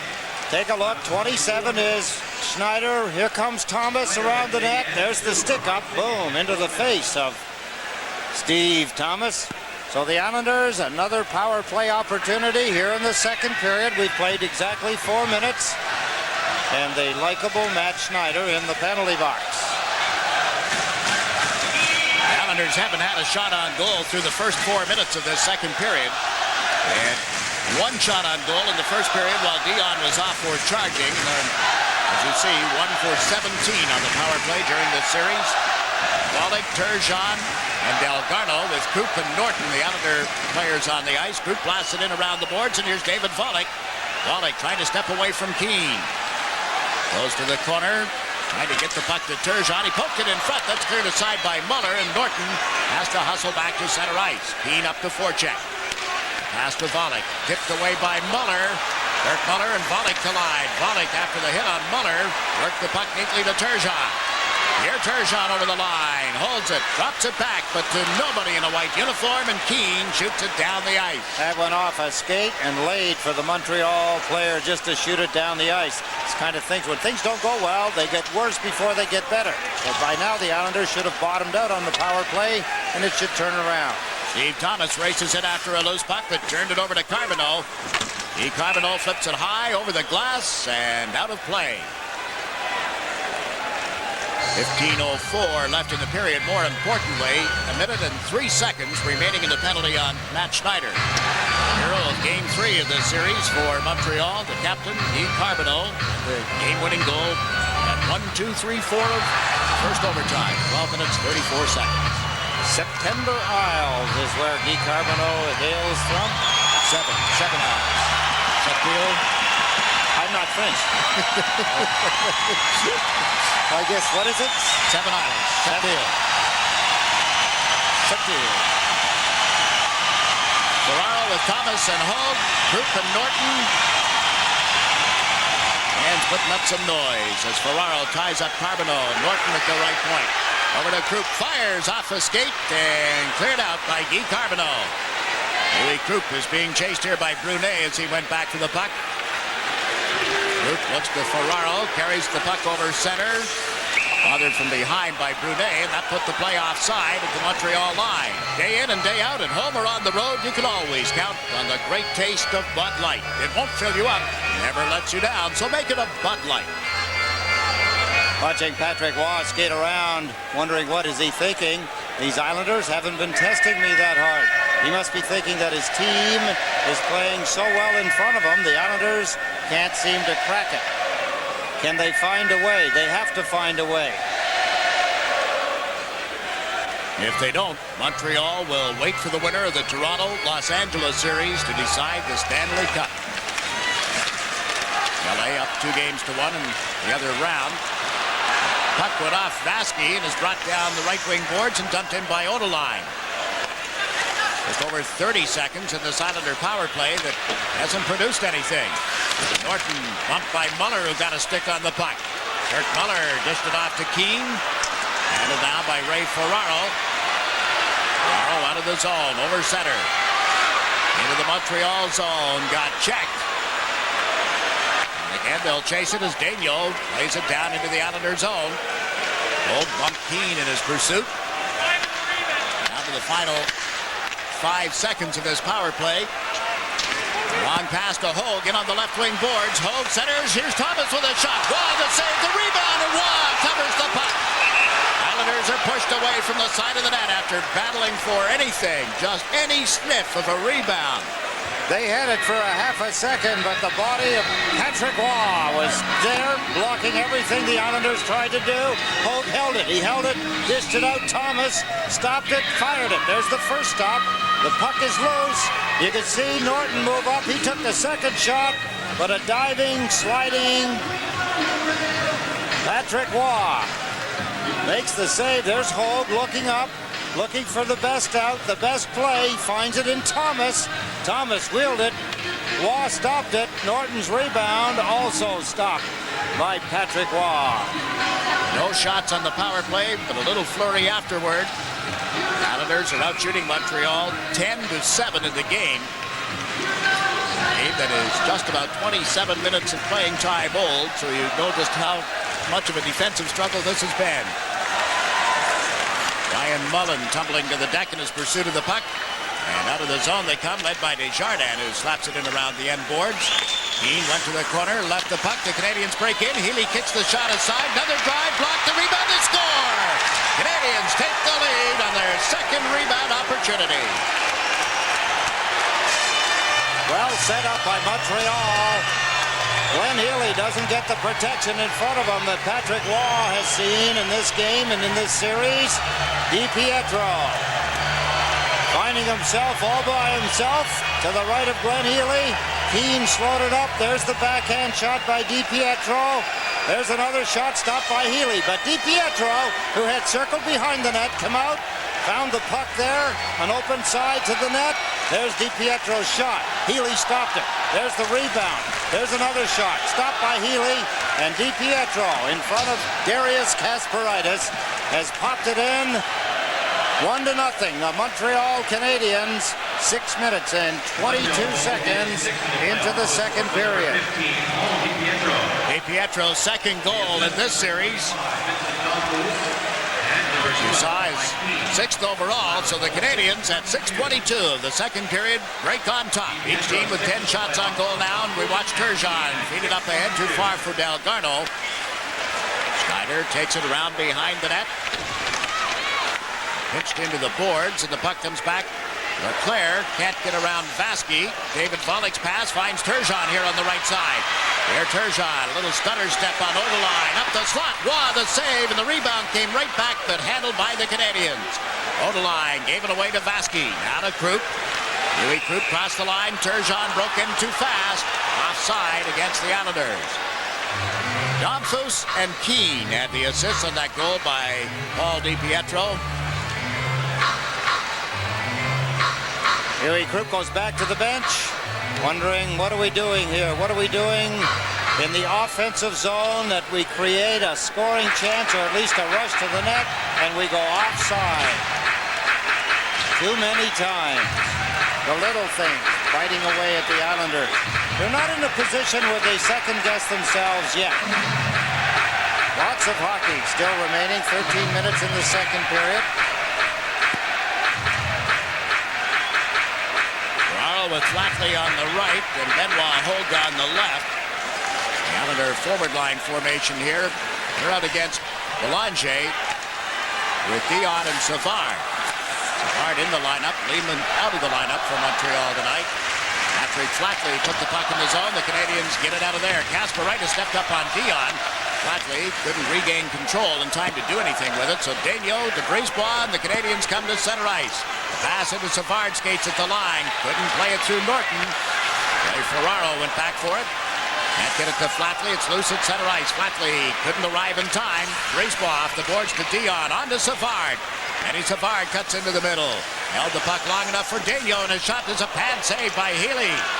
Hogue clears it out. The Canadiens, Daigneault waits for his teammates to get back on side. Then overled Belanger, and Norton winds up in the Islander zone with a long pass to Flatley. Up the left side, it bounces off Ferraro, and that's offside at the Montreal blue line. The Canadiens lead 1-0. If the Islanders are to extend this series, you have to look at the two guys right there to take that next step, to drag this team up to another level, Ed. They do, Jiggs, and that's what's not happening for the Islanders. We've talked about the power play, but there's some individual efforts that have been lacking with this hockey team, and Al Arbour agrees they're not going to be successful unless they get more mileage. Here's Claude Loisel off the right side. The pass to Tom Fitzgerald. Down the end boards to Loisel. Pilon had jumped into the slot. They couldn't get it to him. Now Fitzgerald steps out of the corner. Turned it back off the boards. Delgarno unable to center it. Went through Fitzgerald, and up come the Canadiens. Ed Ronan. The Boston native. The Haller on the left side to Ronan as he cut to the net, but he was met there by Vasky. Delgarno, after accepting the pass, moves it on to Fitzgerald. Fitzgerald gets Daigneault back in. Loisel shot. Pad save just off the left side of Patrick Waugh. Up comes Brunet. Brunet drops the puck. Ronan fired toward the net, and that was deflected. Picked up by Louis Krupp of the Islanders. Now to Steve Thomas. Thomas down the right side. Gave the pass to Turgeon, who stops inside the line. Fed it in front of King and wide. Gary King to Thomas. Thomas from back of the net. On to Turgeon. Tried to put it in front, did, but it didn't arrive in time for King. And Keane brings the Canadiens to center. His pass to DiPietro. Well, DiPietro has the only goal in the game. Put it back in the net. The Canadiens get to it. Dumfus coming out in front all the way to the blue line. Gets checked, but it's held by Odeline. Long shot. Healy out to grab it. Holds on for a face-off with 10 minutes and 40 seconds left in this second period. I want to remind fans that SportsChannel and the New York Islanders have a cruise to Bermuda. A lot of fans and a lot of players from this team. Derek King, goaltender Glenn Healy, and Benoit Hogue, along with Jerry Hart, Ed Westfall, and Dennis Potvin, sailing on the 1st of August. That's a Sunday. Call Hartford Holidays in Great Neck, Long Island at 1-800-828-4813. Sail from the harbor in New York, return the following Sunday. We can promise you a great time. You'll get to meet these guys, spend a lot of time both at sea and in Bermuda, vacationing together. Talk over this series with Glenn Healy, 1-800-828-4813 for more information on the Islander cruise to Bermuda. I got my training wheels for the motor scooter already. You fall off last time there? No, not the last time. That was about 3 years ago. I took one of those famous Bermuda headings. Right on that bridge that goes from the airport over to the mainland. I tried to knock down the walls. A lot of people have. A lot of people have failed. Healy to Kasparaitis. Around the boards for Ferraro. Coming out on the left side. He's fed Hogue over the line with McGinnis 2-on-1. Hogue to McGinnis. Wow, broke up the pass. Kasparaitis trying to play it toward the corner, but the Canadiens move it out, and here's Schneider down the left wing. Looks to DiPietro. It's 2-on-1 the other way. Schneider's blast just missed at the post. Missed it, yeah. Missed it by a lot, didn't he? Keane. May as well have hit the post, Jigs. It was that close that it burned the paint off as it went by. At least I saw it. McGinnis on to Hogue, who's over the line. Hogue with Ferraro. Back of the net. Puck comes to the corner, controlled by Leclerc, and he just dumps it out of the zone. This is Rich Pilon. Pass to Hogue, waiting at the Montreal blue line. Across to Ferraro. Can't break in around Daigneault. Leclerc gives the puck to Kirk Muller. He's checked at center. Leclerc reaches back for it, dumps it in. Muller is offside and has not made an effort to get back onside yet. The Canadiens get it out of the, or the Islanders, I should say, do get it out of the zone, and now Daigneault turns on Flatley. Works it toward the corner. We're past the midway point of the second period. Montreal 1, the Islanders nothing. Leclerc, a long pass blocked by Mullen. Ryan Mullen dumps it in. Daigneault chases it. Goes back to the net to avoid Loisel. Works it to the right wing side. Bellows flips it up ahead. Too far for Muller, and the Islanders play it right back in across the line. Brisebois to get it out. Huey Krupp stepped up, but couldn't get to it, and the Canadiens shoot it down the ice. Vaski back to touch it. Icing is waved off. So the Islanders come out on the right side with a pass to Flatley, who's tipped it into the Montreal zone. And this will be an icing against the Islanders instead. Montreal leads 1-0. Conference playoffs on SportsChannel. The Islanders and the Canadiens. This is Game 4. He's set for a face-off to the right of the Islanders' net. Each team has had a dozen shots on goal in the game. That means the Canadiens have had 8 in this period, but the Islanders 4. Montreal with the only goal. Kevin Haller holds the puck at the line. Comes back. Brunet's shot is blocked by Healy. Leaned one way and had to come back with a sharp save. Good one-timer by Brunet. Al Arbor allowing Montreal, Jacques Demire, the coach, to use Carbonneau each time Pierre Turgeon is on the ice. Al Arbor not going to match up or try to avoid the lines. There's Delgarno taken down. Haller 14 in. There's the relay. Brunet's quick shot. Glenn Healy a fine save. I think Glenn Healy has been over to see the folks that you and I have been visiting recently at Davis Optical. Boy, are they something? Are they professional or what? They are the best. You know they've won the Governor's Award for Excellence?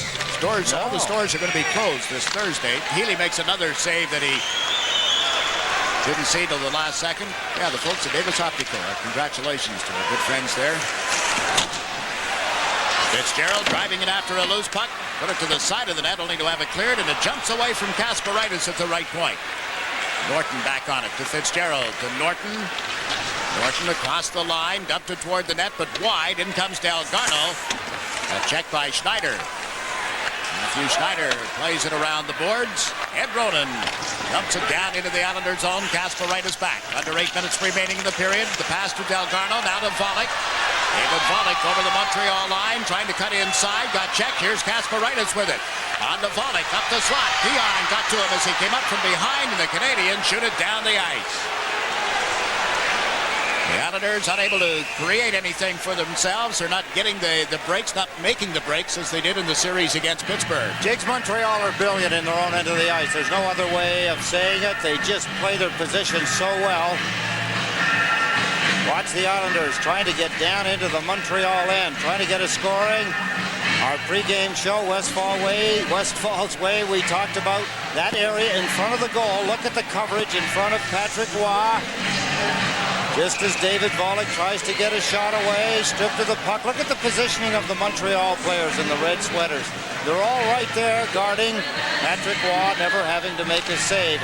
Reminds me back to the overtime, the first overtime of Game 2 when the Islanders had 4 excellent scoring opportunities. Roy didn't have to make one stop. Interesting.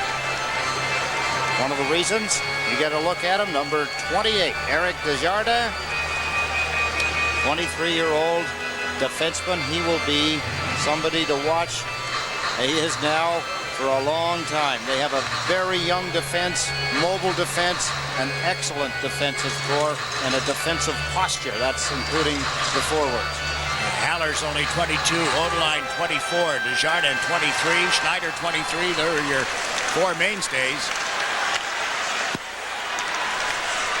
Turgeon onto a loose puck here. Backhand pass to Derek King. Forced back to the blue line, then turned and shot it wide. Turgeon goes into the corner. Turns on Daigneault. Thomas without his helmet. Makes the turn on Muller. The puck went out in front. But right to the Canadiens, and they're out of the zone just that easily. Fellows has shot it in. Healy banks it off the corner boards. Came right back toward the net. Vasky was there. Now to Pierre Turgeon. Turgeon to King, kick back toward Krupp. To King, who's over the Montreal line. Fed Thomas on left wing. A shot went off the skate. Krupp puts it back in the net for Thomas. Trying to come out in front. Does. Shoots up high. Scores!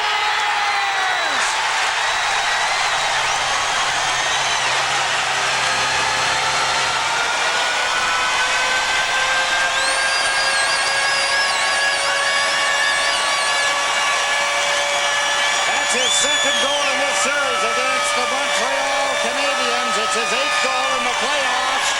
There wasn't enough room for a net to get by. Look at the hit by Thomas. Here he is without a helmet. There's a shot blocked in front again. Yuri Krupp down low. Thomas out from the side of the net, and somehow he found enough room along the left side. The short side. Watch the far goalpost to the left of the goaltender. Thomas. There wasn't enough room for a mosquito to get in there, and he found enough room to put the puck in. It's a 1-1 game. The fans are back into the hockey game. Goal at the 13-14 mark of the second period. 28th Stanley Cup playoff goal in the career of Steve Thomas. And here's Ferraro getting the Islanders back into the zone with the pass that was behind Kasparaitis. Manages to get to it, then Savard got to him. Kasparaitis with it again. Checked this time by Savard. And the Islanders will send Richard Pilon back into his own zone. Backed it off the boards at center ice. Shot back in by Belanger.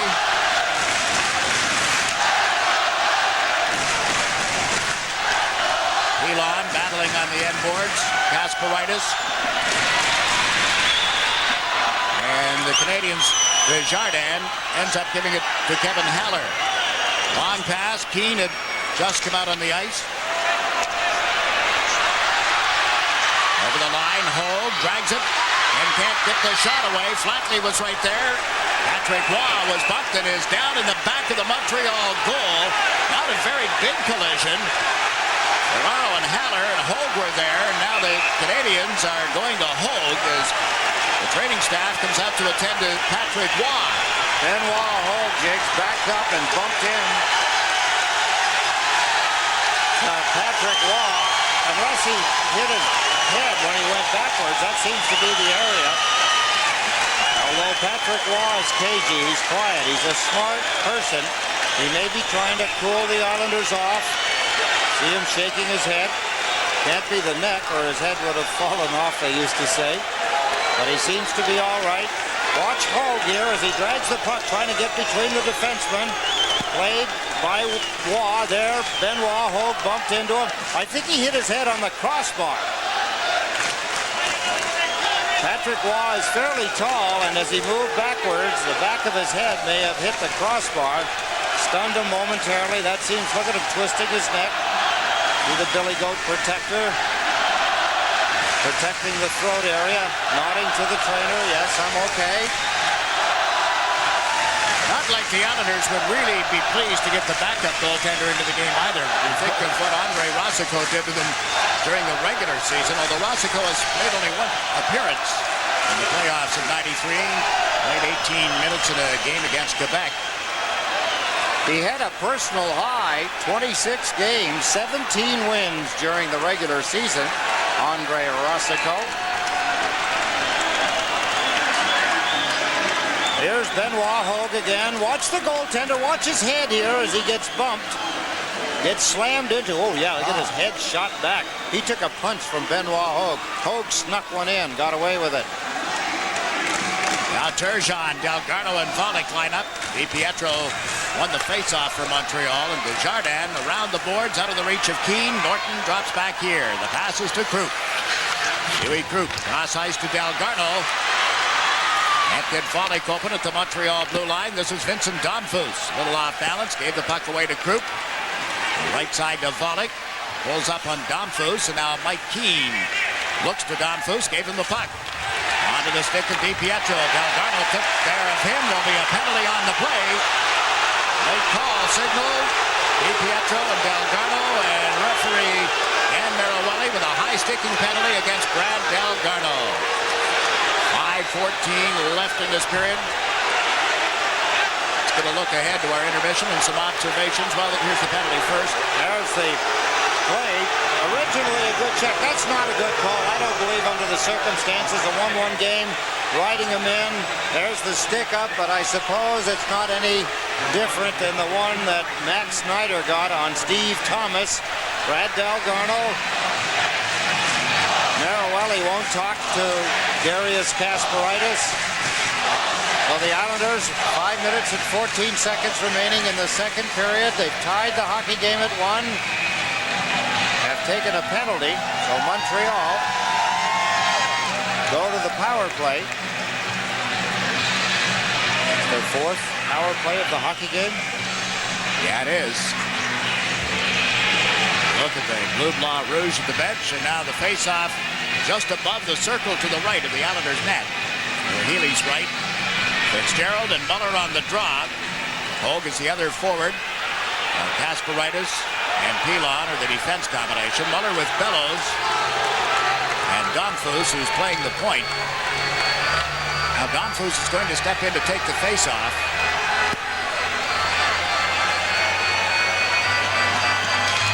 Domfus pulling the puck back toward the blue line for Schneider. Bounced it off Vincent Domfus. It's Pilon. Turns on Domfus. Gave it to Fitzgerald, and he's able to clear it out. Coming back is Brisebois. Benoit Hogue just turned away from the front of the net. Lone man into forecheck. Here's Brisebois handling the puck as he comes to center. The pass to Muller into the Islanders' zone. Slowed up by Pilon. The puck goes loose back of the net. Kasparaitis took the man. Domfus gets to it. Feeds the right point, but not before it came outside the line. Matthew Schneider plays it to the right side. Muller into the Islanders' zone. Dropped it. That's Domfus sneaking in on the boards. Back to Brisebois. Domfus once more to Brisebois. Across to Schneider. Schneider lets it go. Just wide and high, and it'll end up at the point. Held by Brisebois, and then he slaps it back in the net. All the way through. Brian Bellows with it now. To Schneider. Long shot from the point. Changed direction and went wide. Kurt Muller tipped it, Jake, and that just went outside the goalpost as the Islanders were able to clear it down the ice. No shots thus far for the Canadiens with 53 seconds left in their power play. Evan Haller quarterbacking the power play now. Flatley and Mullen up front with Krupp and Vasky on the Islander defense. Keane drops the puck for Haller. Around the end boards. Keane waiting for it. Can't get it to Dion. Here's DiPietro feeding Dion. But there Dion backing up with it. Then he got it to Desjardins, to Haller. Goes up on the far boards. Check there by Flatley. Haller regained control, and the Canadiens go cross ice with a pass that didn't get to anybody. And Jelling about a hit.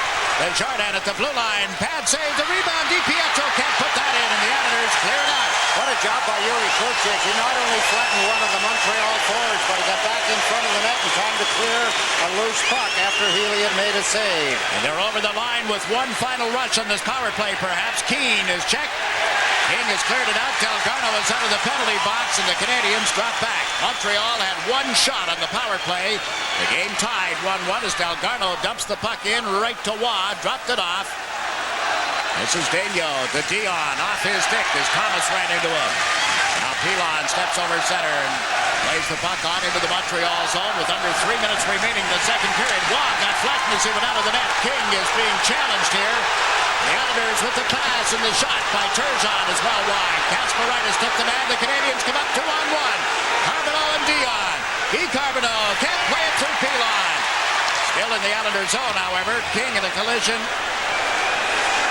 And turned away from Ronan, and we watch Pilon work back at the Islanders net. Pilon still with the puck. 2 minutes and 22 seconds left in period 2. 1-1 is the score. Schneider dumps the puck into the Islander zone. Kasparaitis to get it out of there. Plays it off the board. Schneider blocked it at center. There's Kasparaitis, unable to hit Thomas, but King moves up for the puck. Gave it to Turgeon. Turgeon can't find King. Nice play by Schneider to break up the pass. He's dumped it down into the Islander zone. We'll get a call for icing, and we'll be back to conclude the second period after this.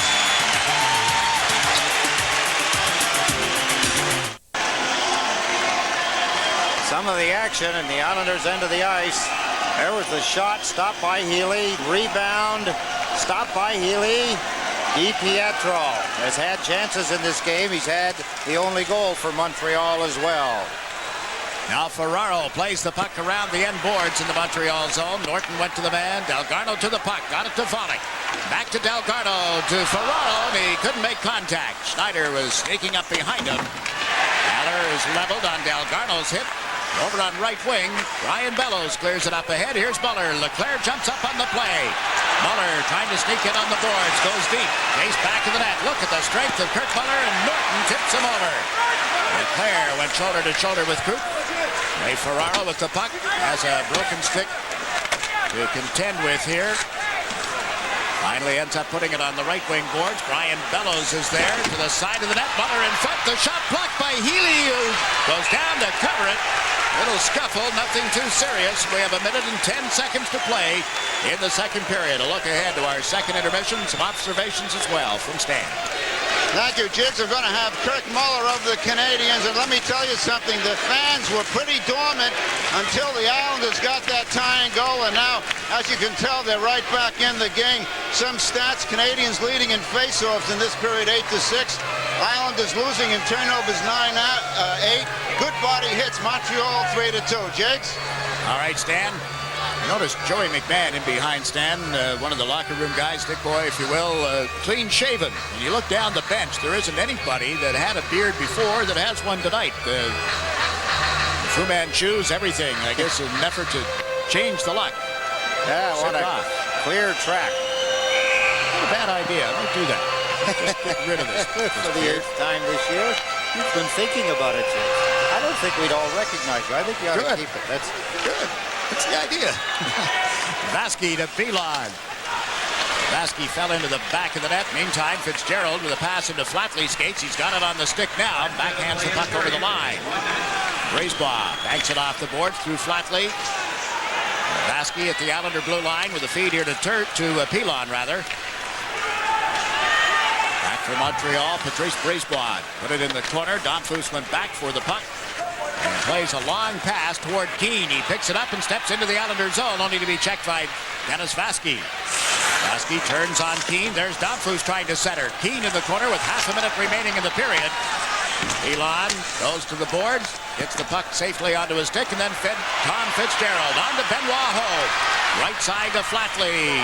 Flatley puts the puck in deeper, goes in after it, centers. Fitzgerald shot blocked in the goal mouth and comes loose. Handled by the Canadiens with an outlet here that'll find its way to center, and Fitzgerald gives it to Krupp. 10 seconds in the period. Huey Krupp, long pass to Thomas. Steve Thomas Can't make the play in the Montreal zone, and that's going to do it for the second period of Game 4. A good scoring chance at the end of the period for the Islanders. Benoit Hogue, Thomas, Flatley, all teaming up around Patrick Waugh, but they couldn't get it behind them. Strong period for the Islanders, equaled by the Montreal Canadiens. They both get a goal. It's going to come down to the third period of Game 4, isn't it? Game tied 1-1. If the Islanders win, there'll be Game 5 in Montreal on Monday night. If the Canadiens win, it'll be all over, and Montreal will go to the Cup final. Our intermission gets underway right after this. Islanders and the Canadiens in the Tower of Strength for Montreal. Former Devil Kirk Muller joins Dan Fischler. Thanks, Jiggs. I remember him when he was a captain, and now he's playing just like a captain with great determination. 2 periods of hockey. Your analysis, Kirk. Well, this typifies the way the series has been. You know, it's low scoring and tight checking, and both teams got where they are by working hard, and we figured it'd be these type of games where one bounce or two can make the difference of the game. Everybody remarking about how the Canadiens have this tremendous streak, winning streak. Bill Torrey told me the reason is your club, from the top guy to the bottom guy, there's very little difference. Your feeling? Well, it's true. It's it doesn't matter if you get 2 minutes a game or 30 minutes. We need everybody, the 20 guys that are dressed at night to perform, and we have 5 other guys that we carry, and everyone fits in, and we need commitment from everybody, and that seems to be the success of our hockey club right now. Everyone's paid the price since the beginning of the playoffs, and that's a major reason why we're still playing today. Lots of mean hockey out there. I was at ice level where in that play when Dion checked Malakoff on the icing, it was after the whistle. It was a cheap shot from my view. Your reaction? Well, it's a big topic now about the icing, the way they call it. A lot of people would like to see as soon as it's icing, call it automatically, because you say that, but it's tough on a guy like Dion. He's chasing down there, and you're told as a player to, if it's there, you gotta get in there and try to get the puck and prevent an icing. And sometimes when you see a goalie come out to play it, you're kind of caught whether to go for it or to stand back. And I think it's more the rule that should be changed rather than say something about Gilbert on that play. Thanks very much for coming, and congratulations on this terrific run so far. Thanks a lot. Jiggs? All right, Stan, yes, the Canadiens and the Islanders, after 2, are tied 1-1. Our intermission continues from the Nassau Coliseum right after this. Mr. Fischler? Thanks, Jiggs. I'm with Roberto Borzoni, the man who's in charge of the ice here at Nassau Coliseum, and now that we're in the middle of May, it may be a little bit warmer than usual. Roberto, how difficult does the weather make it for ice making? It's not difficult because we have a very good group of engineers that they take care of the temperature very good. They work good. Now, how long has the ice been in here? The last time we made the ice was 2 months ago. 2 months? Yeah. But that don't mean how long is the ice. They can play even ice made it 2-3 days before, because the temperature of the ice is very good. The engineer, the refrigeration engineer, they take care of the ice very good. Did any of the Montreal players or the Islanders talk to you about the ice? Oh, yes. What do they say? They like the ice. They like the ice to keep it nice and cold. And I get in touch with the engineer from the refrigeration, and we work together. That's why the ice is very good. Thanks very much, Roberto. It was a pleasure. Jiggs? All right, Stan, a Zamboni, a Borzoni, and one only goal for each of these 2 teams. Islanders and Canadiens 1-1. More right after this.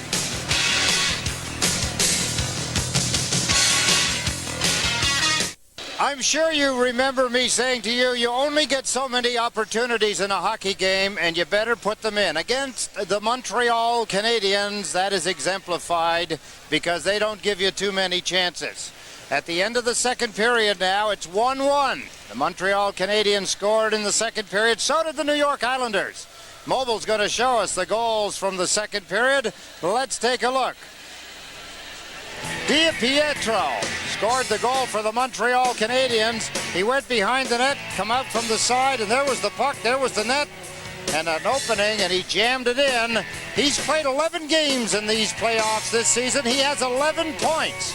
You can see the numbers. He has 6 goals, and the Montreal Canadiens at that point had a 1-0 lead.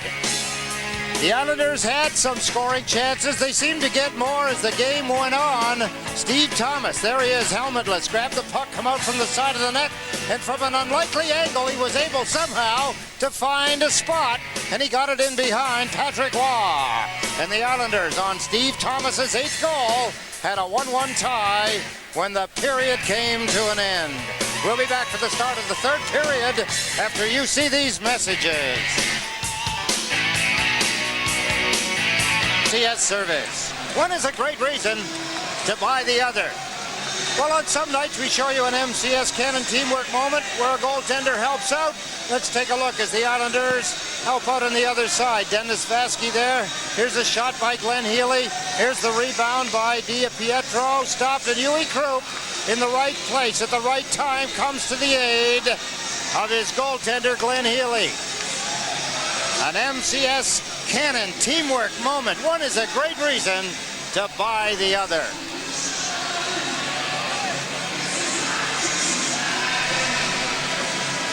The Islanders still coming from their dressing room, getting ready for this 3rd period of Game 4.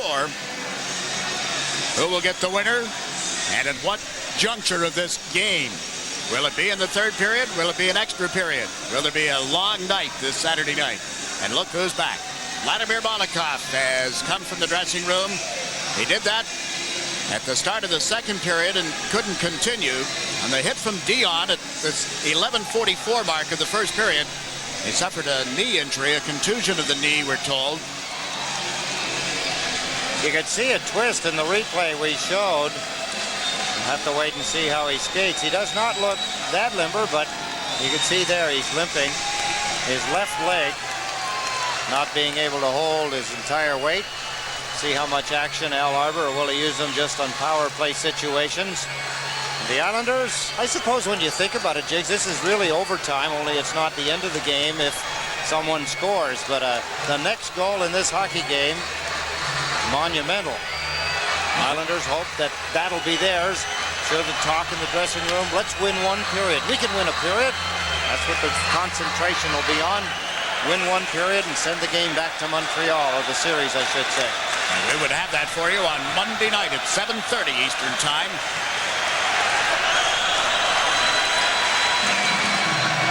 Islanders taking a little time getting their lineup on the ice. Turgeon, Delgarno, and now David Volek coming out as you look at Patrick Waugh. 1.38 goals against in the series. Kirk Muller will be in the middle with Bellows on the right and Leclerc on the left for Montreal. Turgeon to take the draw for the New York Islanders.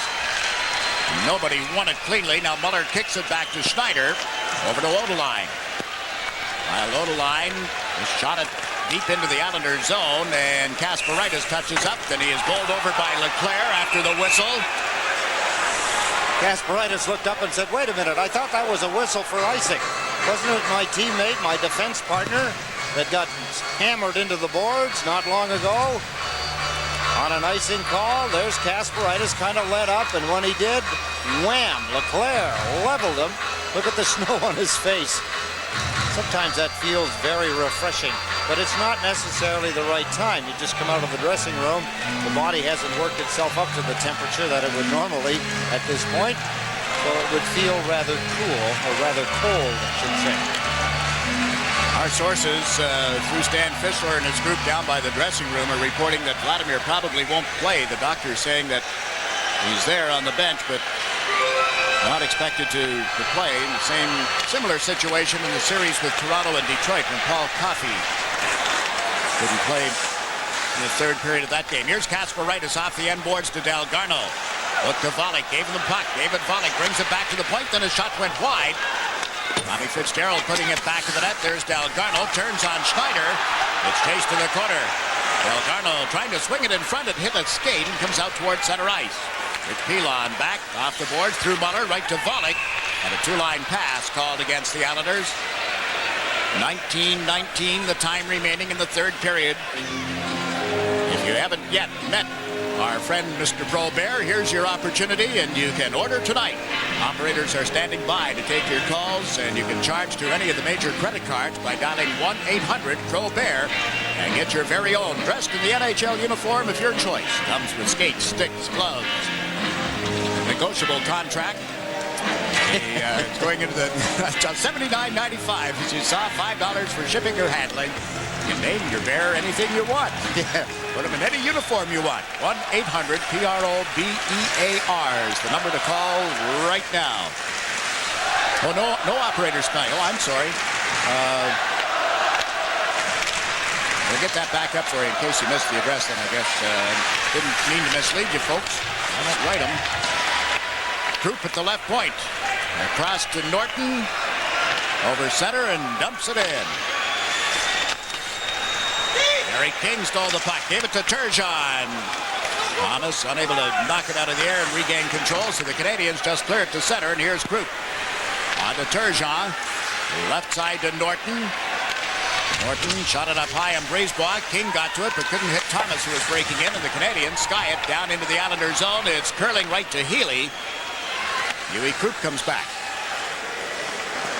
Canadiens completing a player change now, so Krupp banked it off the left wing boards. Desjardins moves it up ahead. Keane can't get to it. Krupp does. Played it away from DiPietro, but Domfus pitches in. DiPietro put it in front. Hit by Norton. Steve Thomas got turned around, knocked down by Keane. Keane to DiPietro, chases it to the boards. Thomas slammed him into the boards again. This is Huey Krupp coming off the end boards for the Islanders. Up through Thomas and all the way down into the Montreal zone. A very cautious start to this third period. Icing is the call against the New York Islanders. Islanders can't just go out and play reckless, obviously, because the Montreal Canadiens would love to see it happen. But you also can't take a puck on the open side of the ice and shoot it down, creating a face-off in your end of the ice. Don't give any advantages to the Montreal Canadiens. They can create enough of their own, particularly with the talents of a player such as Vincent Domfus, who leads Montreal in scoring in the playoffs, 15 points in 13 games. Now we've been misled again. Look who's on the ice. Vladimir Monikov. He and Dennis Vasky, the defense combination, as Ferraro, Hogue, and Flatley will be the Islander forwards. Patrick Roy just had a fresh water bottle delivered at the other end of the ice. Didn't like the one he got first. He got that's the second one he's gotten in the last couple of minutes. Wrong flavor Gatorade or whatever they use.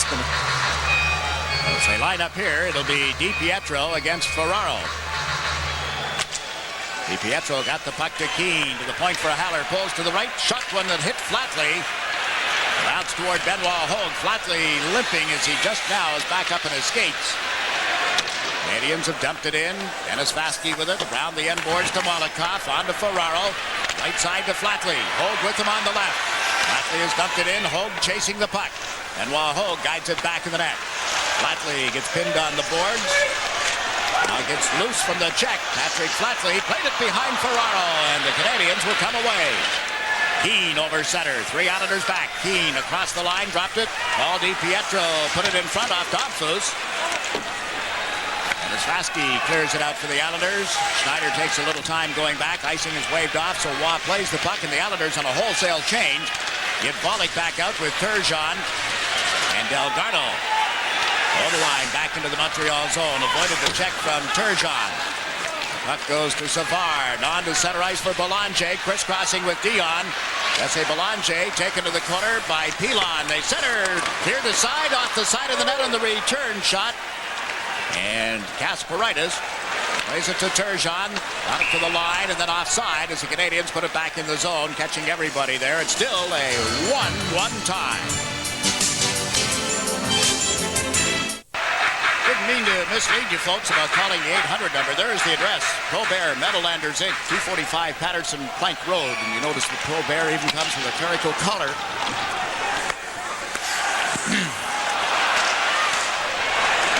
Anyway, Belanger after a loose puck. It's a holy hockey play. Turgeon nudges it up toward Delgado. On comes Turgeon to Kasparaitis. Bollig takes the pass across the line. Shot it off Odeline. Savard turns back for the Canadiens. Denny Savard across the blue line. A spinorama, Savardian move, didn't work. Garneau spots Turgeon moving up the ice. Can't play the puck through that man that was back, Dion, but Volek's drive is turned aside. Then he went for the rebound. It comes to Delgarno. Into Volek, off his stick, and right to Savard, who clears the zone, and Norton hustles back for the Islanders. They play just over 4 minutes of the third period. Yui Krupp steps over the Montreal line, lays it to the right side. McGinnis dumps it back to the net. Driving after it is Mullen. Knocked away from him, and it comes outside the blue line. This is Yui Krupp. This did get it away from Leclerc. Fitzgerald moves it out of the zone. Mullen will drop it back to Krupp. The Canadiens send Leclerc into forecheck. Krupp to Mullen. Mullen dumps the puck in from center ice. Chasing it back is Daigneault. Daigneault puts it around behind the net. Mullen is there. Couldn't center it cleanly. It comes back to Norton. Jeff Norton trying to dance out of the corner. Goes back to the net. Norton trying to come out in front. Send it to McGinnis, and his shot was blocked. 3 Canadiens move out. 3 Islanders get back. This is Leclerc. Dropped it. A shot from Muller went high. Kirk Muller and Fitzgerald collide. Yui Krupp to handle the puck here. Turned it away from Bellows. Norton comes from back of the net. Jeff Norton to Tom Fitzgerald. Fitzgerald got it away from Domfus, but couldn't get it by Brisebois at the Montreal line. Stepping up as Molotov. Didn't get to it. It's offside called against the Canadiens. Jigs, the Islanders with another excellent scoring opportunity. Marty McGinnis went in, and guess what happened? His stick broke in the act of shooting. With an excellent chance, back come the Montreal Canadiens. There's the drop play. Here's the shot by Muller. That was high. You could see the goaltender, Glenn Healy, as he ducked under. Here's the pass to Marty McGinnis. There's the shot. Look at the stick. It disintegrated as he let it go. Metal shaft. Wooden blade. They snap. I think back to something we mentioned during the season that came to the fore again in the playoffs with Buffalo. How their management said, especially to the defensemen, no aluminum shafted sticks. They break too often. Those shots from the point are so important. Of course, the other thing about having it break at the point is that you're left vulnerable. A lot of times the thing breaks and you're left on a 2-on-1. Here's a chance for Keane, and with Healy down, the shot went wide. Haller puts it back in the Islanders' net. Domfus after it. It's tied up with Vasky, and Molotov moved it around the boards. Flatley and Keane in a battle here. Canadiens regain control. Bad pass, however, does come outside the line, and Flatley sends Ferraro down the right side. Ferraro holds it, looks for Flatley, he scores!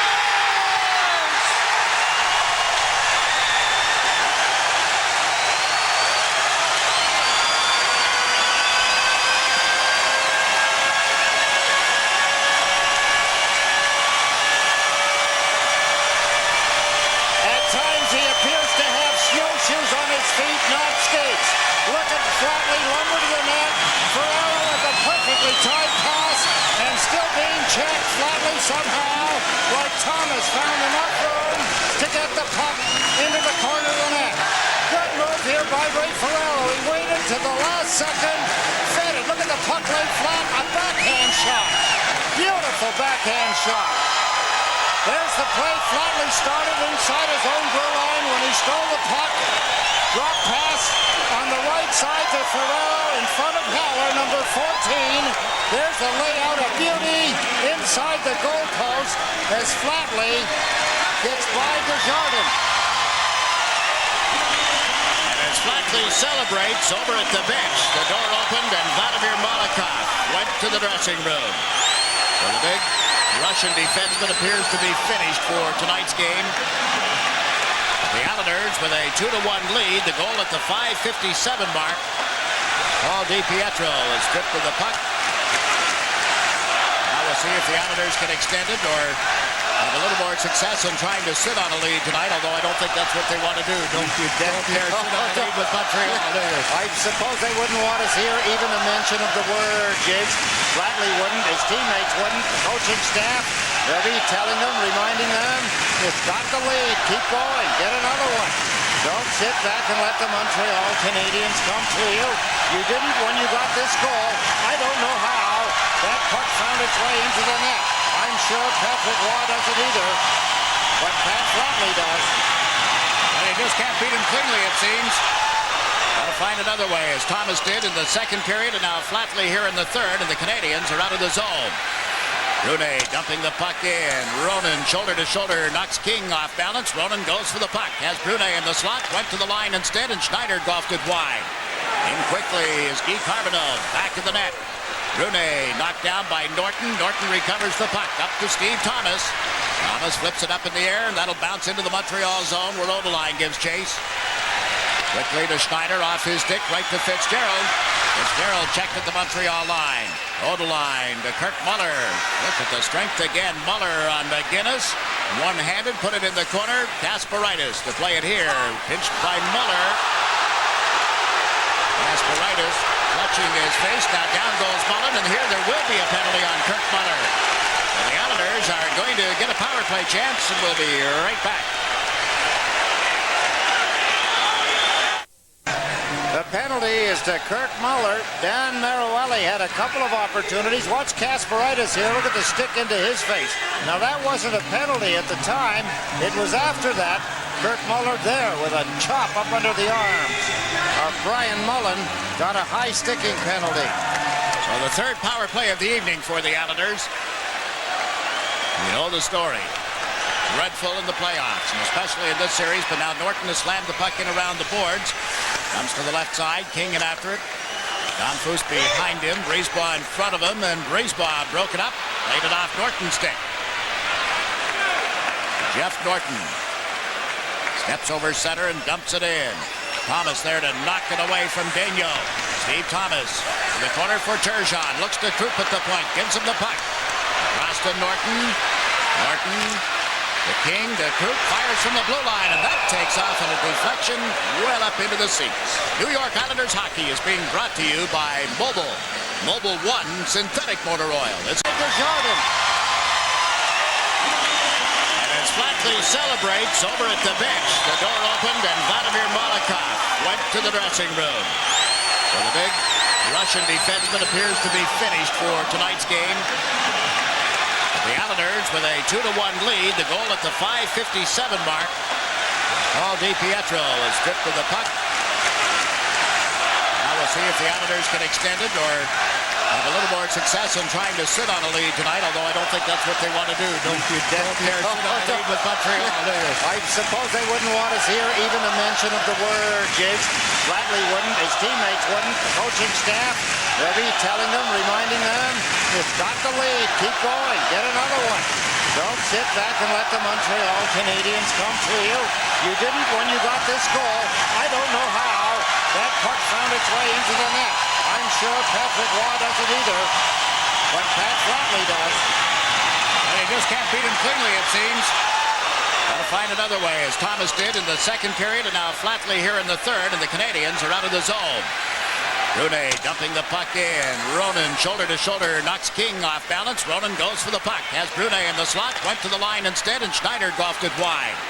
In quickly is Guy Carbonneau. Back to the net. Brune knocked down by Norton. Norton recovers the puck. Up to Steve Thomas. Thomas flips it up in the air, and that'll bounce into the Montreal zone where Odeline gives chase. Quickly to Schneider, off his stick, right to Fitzgerald. Fitzgerald checked at the Montreal line. Odeline to Kirk Muller. Look at the strength again. Muller on McGinnis. One-handed, put it in the corner. Kasparaitis to play it here.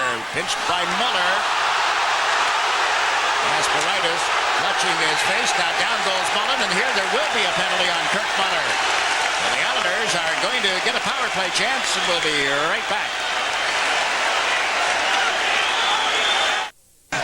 The penalty is to Kirk Muller. Dan Maruelli had a couple of opportunities. Watch Kasparaitis here. Look at the stick into his face. Now that wasn't a penalty at the time. It was after that. Kirk Muller there with a chop up under the arms of Brian Mullen. Got a high sticking penalty. So the third power play of the evening for the Islanders. You know the story. Dreadful in the playoffs, and especially in this series, but now Norton has slammed the puck in around the boards. Comes to the left side, King in after it. Don Foose behind him, Brisebois in front of him, and Brisebois broke it up, laid it off Norton's stick. Jeff Norton steps over center and dumps it in. Thomas there to knock it away from Daigneault. Steve Thomas in the corner for Turgeon. Looks to Krupp at the point. Gives him the puck. Across to Norton. Norton, the King, to Krupp, fires from the blue line, and that takes off in a deflection well up into the seats. New York Islanders hockey is being brought to you by Mobil. Mobil 1 synthetic motor oil. Isn't your car worth the extra protection? Yuri Krupp is a little upset with himself. He allowed Vincent Damphos. There's the pass to him. Too much time. There's the stick going out. The puck sailing on up into the seats. Thomas waiting, looking for something to deflect. Can he get in the way of Patrick Waugh as that puck come in, but it was well up into the seats. Trying to be too perfect with the shot sometimes. You get a little too much time, you take more than you should.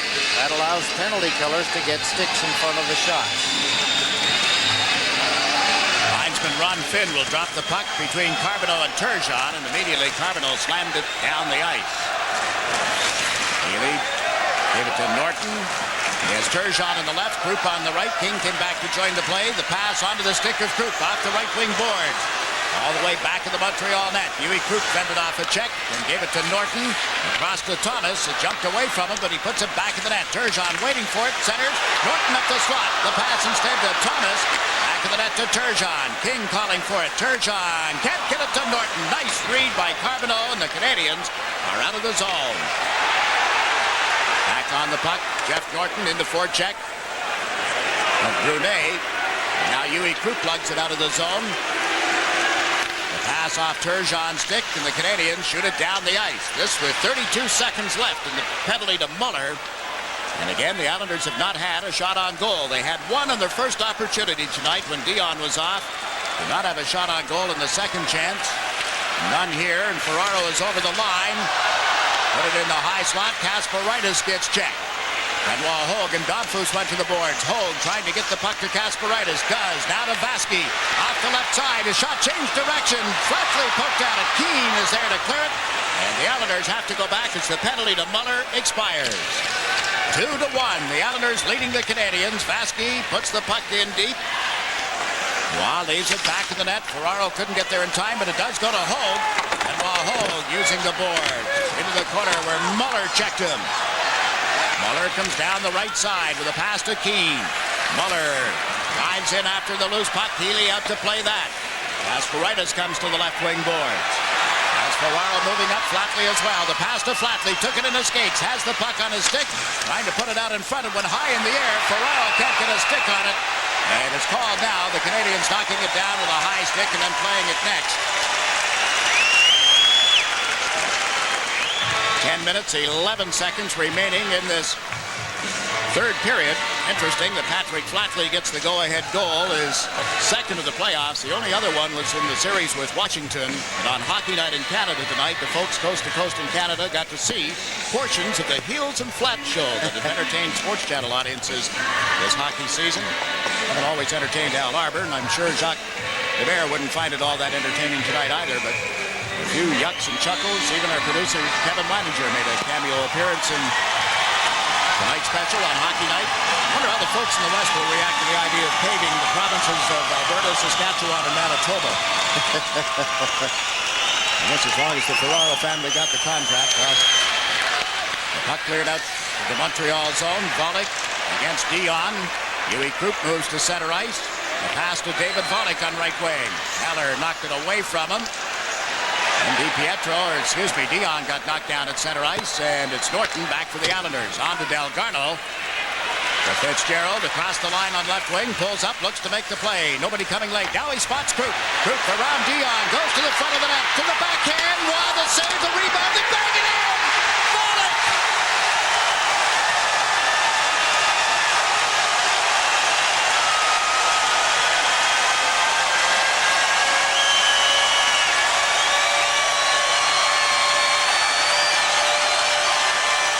Was it Satchel Paige that said, don't look over your shoulder, you never know what might be gaining on you?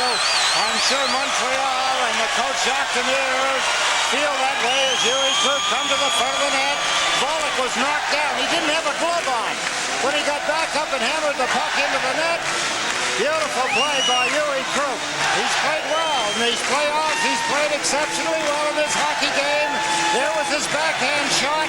He got some help when Dion slid the puck to his goaltender that went underneath him, and Volek hammered it in. Now 9.5 minutes remaining in the third period, a 3-1 Islander lead. It was scoreless after one, tied 1-1 after two, then goals by Flatley and now David Volek. The Islanders have a 2-goal cushion. This Canadiens team is capable of exploding at any time. Look out here, Mullen is across the line. Loisel trying to get to the front of the net. McGinnis comes late. Here's Pilon up the slot with a shot that was tipped off Roy. Loisel forced that to change direction. Mullen puts it in the corner. Loisel and Odeline after it. In comes Brian Mullen, dug it out of the corner, puts it back into the skates of Loisel. Odeline still hasn't released him. Floating around there is Vasky, and now the whistle, and a face-off in the Montreal end. You're watching the Stanley Cup playoff, the Conference Championship, Islanders and Canadiens on SportsChannel. Well, they're doing their best, these Islanders, to keep it from happening in this series against the powerful Montreal Canadian team. Kasparaitis chasing a loose puck back into the Islander zone off the boards and fired right on by Muller. Healy, the save, that hurt him a bit. What a blast by Kurt Muller, and now some milling around, a little scuffle. Can't make those kinds of mistakes with the Montreal Canadiens. An errant pass off the board seemed to be going to no one but a Montreal Canadian, Kurt Muller. What a ripping shot. Kasparaitis arguing with the referee over some aspect of that last play. Hard shot, you're right, it did hurt Glenn Healy. He tries not to let it show. The Islanders banking pucks off the boards. Not good. When you're, excuse me, Jigs, when you're skating one way and banking off the boards going the other, you're in trouble, big trouble, if it doesn't go to your teammate. Darius Kasparaitis back on the bench now.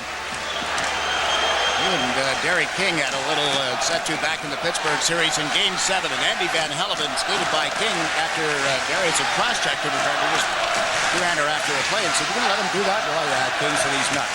He's crazy.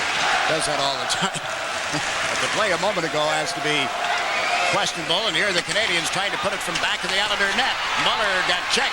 Turgeon checked him, checks him again. Muller got it on the stick and shot it wide. And again, Muller hits the deck heavily. Canadiens up with the puck, however. Daniel centered, and it's cleared high up over the glass. What a break for the Islanders a moment ago, Jigs. There was no question there should have been a penalty to Pierre Turgeon. He lost his stick. He grabbed Kirk Muller with both hands and flung him to the ice. That's what Muller is making a mild complaint to the referee over. He was swung around and fired down. Leclerc, a hard guy to move away from the front of the net, holding his ground as Montreal pick up the pace. Dennis Vasky goes to the penalty box.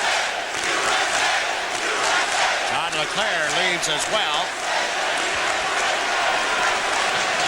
Number 11 and 77 in the bottom right of your screen. Watch Pierre Turgeon without the stick. Look at this. And you know who the closest person to that play is? Out of the screen to the right. Yes, with an orange armband on, the referee. So the Islanders dodged a blast from a machine gun. Remember game number 2 in Montreal when Delgado was down and appeared to be injured, and Montreal scored what turned out to be the tying goal that sent it to overtime? Yes, vividly. The standby referee who was due to referee game 3, Kerry Fraser, was a guest on Hockey Night in Canada later on, and didn't see the play. He was riding the bike. He was in their exercise room riding the bike at the time. Not all bad. Well, that's not the only thing he didn't see, apparently, because a lot of people felt he didn't see the too many men on the ice. Now the following game here. Here's Coop moving right in. Wow, the save, and up with the puck is Desjardins. Up the right side they come. Donfus. DiPietro trailing. Donfus. The ball. DiPietro is shot right on. Healy's got it. Well, I'll tell you what, for the size of them, there's a lot of power and there's a lot of player packed into Paul DiPietro, isn't there? Is there ever, Jiggs? This is his first NHL season, full season. Well, I guess he didn't play it a full season. It's his first NHL playoff. But using a screen here, set up. Dom Foose with the drop pass. Jeff Norton pulled into position, and then DiPietro fired a good hard shot. Healy, you can see he's got it trapped up against his body. He doesn't have his hand on it. He's pressing it against his body with his arm. Great similarity between DiPietro and Ray Ferraro. They're both in love with a jacket that I have from this week in baseball. Holding out for the best offer. Actually, I made deals with both. Sound familiar? The Merchant of Venice. I'm dealing like the Quebec Nordiques now. I've got to trade with both, and I'm trying to decide which to take. Actually, they both got their jackets tonight. Waiting to see what I get in return. Kasparaitis to Fitzgerald. To Turgeon down the right side. Turgeon works on Schneider. Put it right in front of the net. Kasparaitis handles it. In deeper to Turgeon. Goes back to the goal for Schneider.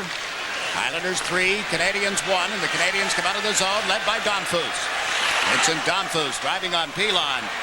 Made the puck cross ice, and Kasparaitis gets it to the line. Turgeon got the man, and Volley gets the puck. He's across the Montreal blue line. Can't complete the play, but he drove right to the net. And Brisebois comes away for Montreal. 4-on-4 hockey as we watch Brisebois feed it to Keane, works it off the boards, and Kruk got Keane flying. Norton back to the goal. Dion stripped him of it, but Huey Kruk came back to help. There's Ray Ferraro out to David Volley. Couldn't pick it up at center, neither can Kruk. Gilbert Dion to Daniel, then he's overled Odeline. Jeff Norton with a pass across for Patrick Flatley. Flatley pulled up on Daniel, makes the pass to Ferraro, walks in around Odeline, only to be checked at the last second. He had him beat, Jiggs. He lost the puck as he tried to stretch out with his left hand. And the Islanders get forced out of the zone. Flatley brings the puck in a little deeper, then gave it to Norton. The clock showing just a little more than 6 minutes remaining in the third period. Baskey and Leclerc are sprung. They're back at full strength, and here's Flatley on his off wing. Patrick Flatley with a feed to Ferraro. Ferraro centers, hold to Flatley, shot it high. Comes bouncing off the glass. Flatley bumped into Leclerc. Leclerc pokes the puck outside the line. Pilon picks it up. Gave it to Flatley. Left side to Hogue. And while Hogue races in, rounds the net, looks to Ferraro, and he didn't get a good shot away. He was in too close to get a shot away. Now Muller into the Islander zone. Can't drag it through Pilon. Pilon pushed at him.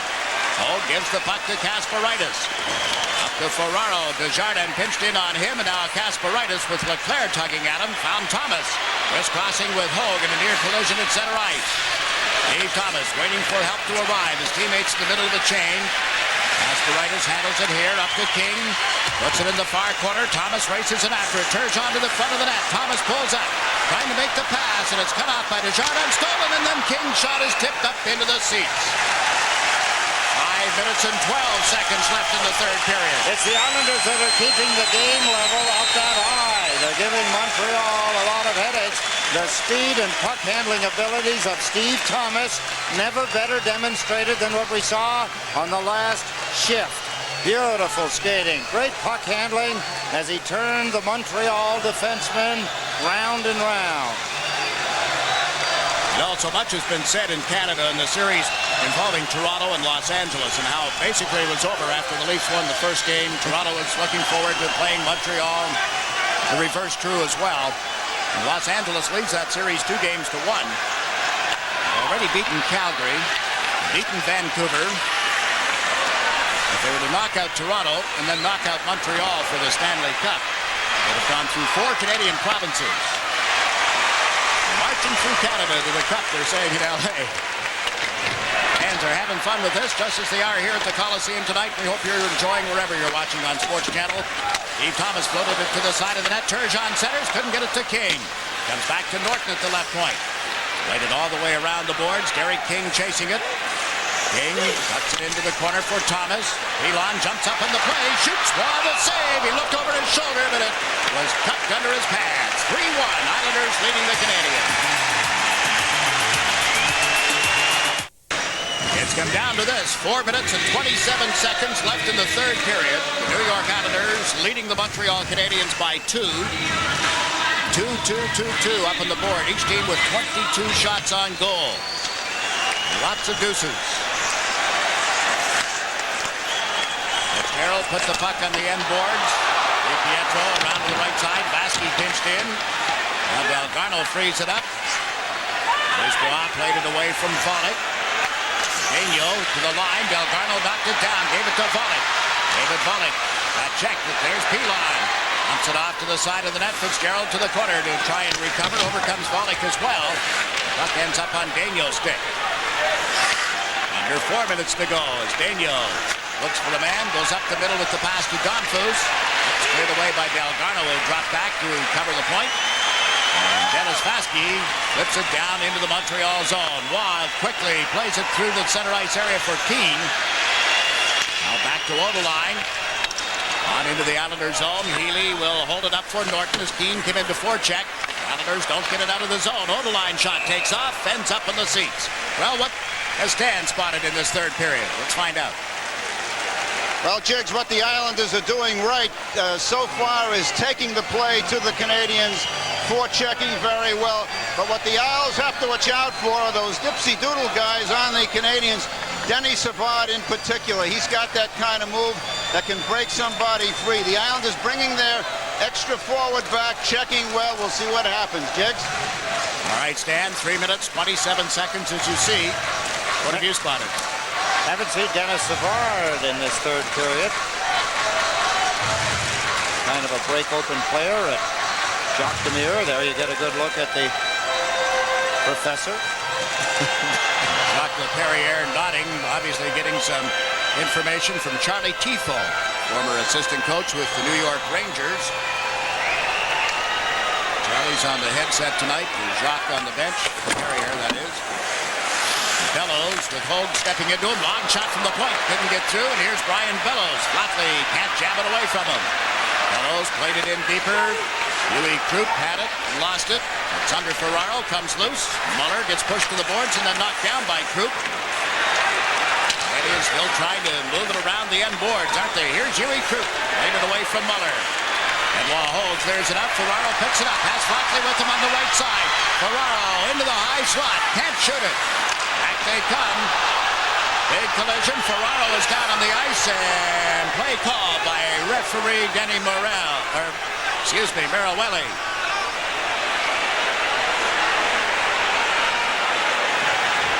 He collided with one of the Montreal players. He pulled the puck back like he was trying to shoot it, but the puck wasn't sliding to him as he expected it to.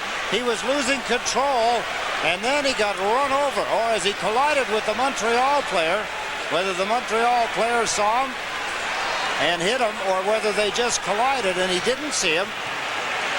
It's hard to tell. Watch Ferraro. He's moving backwards, trying to pull the puck in, then he's checked. Put the puck stick between. Oh, wow. Wow. A two-hander across the side of the head on Ray Ferraro. Here he's trying. He's losing the puck. Poked away. Spinning around. Whipping the stick. Whack. That's Lyle Odeline as he hit Ray Ferraro across the side of the head. Fans in certain areas of the building are getting to see that. The entertainment wall has a problem tonight. Two sides, I believe, have been disabled. But fans in certain areas seeing that replay, you heard them groan. Wow, I would hope I groan. That was, I believe, the heel of the stick, too, Jiggs. There is no stronger area on the hockey stick to whack somebody, and that's where Lyle Odeline hit Ray Ferraro with the heel of the stick across the side of the face. Very slowly, Ray Ferraro going to the Islander bench. Trainer Ed Tyberski with him. Odeline being questioned now by Ferraro, and Flatley and Krupp pick up the debate. I think that the Montreal Canadiens are getting away with it. That's Odeline now. Kasperitis saying something to Odeline. Ray Ferraro back at the Islanders bench.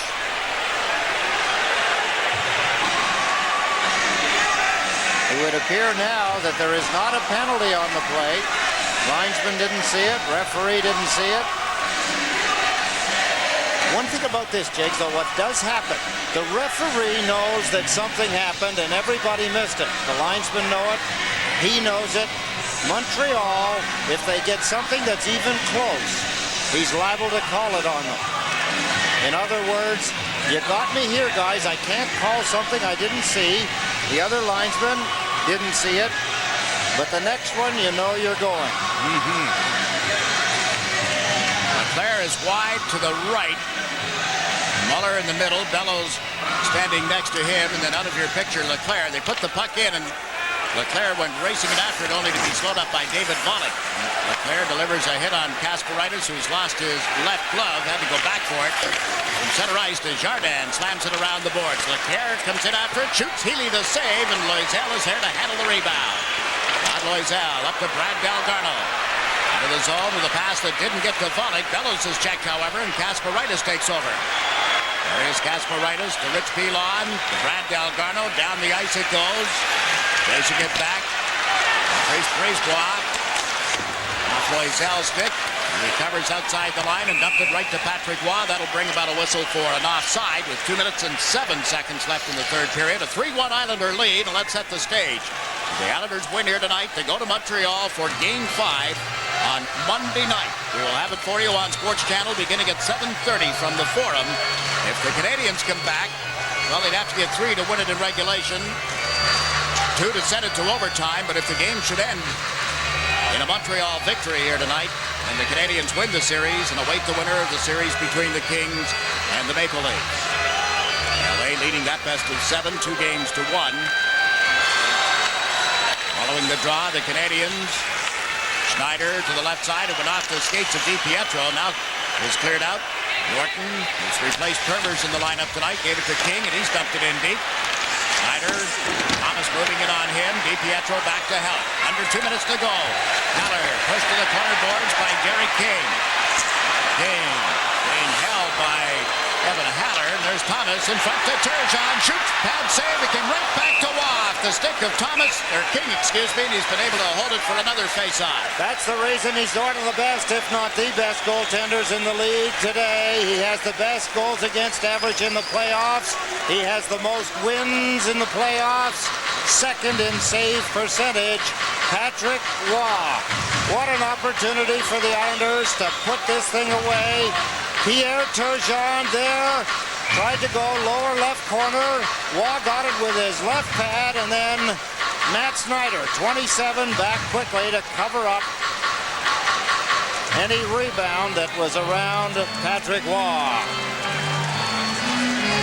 Now Tom Fitzgerald goes in to take the face-off against Paul DiPietro.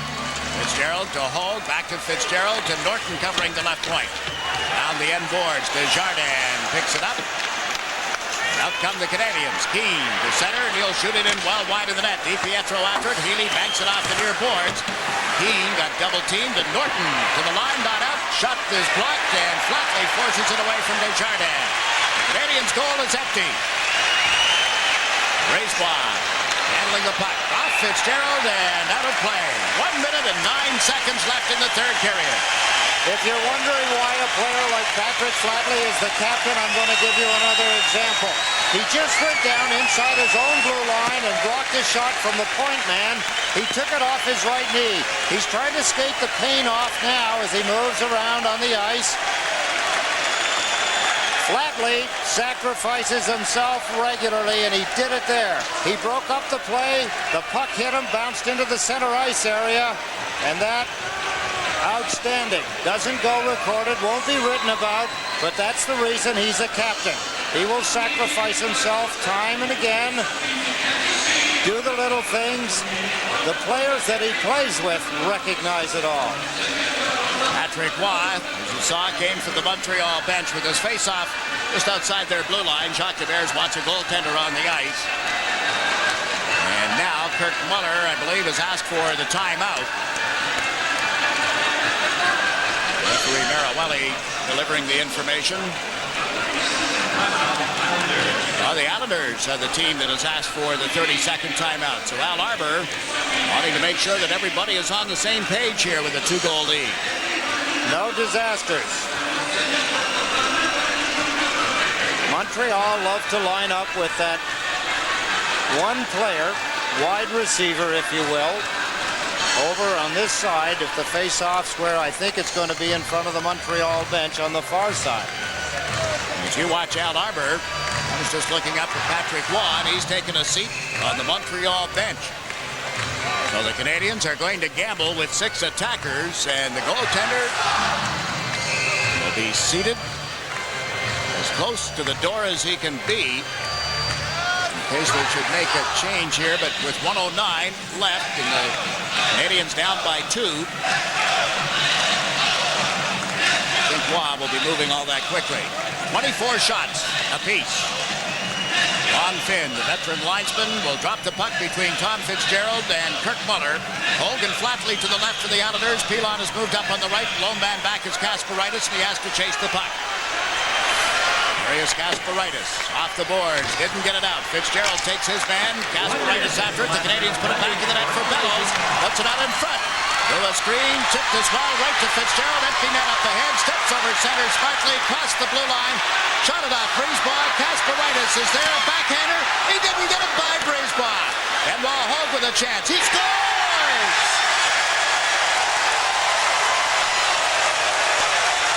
See you Monday night in Montreal. This could be a significant goal, Jake, not because the Islanders needed one more on this score sheet, but guess who got the goal?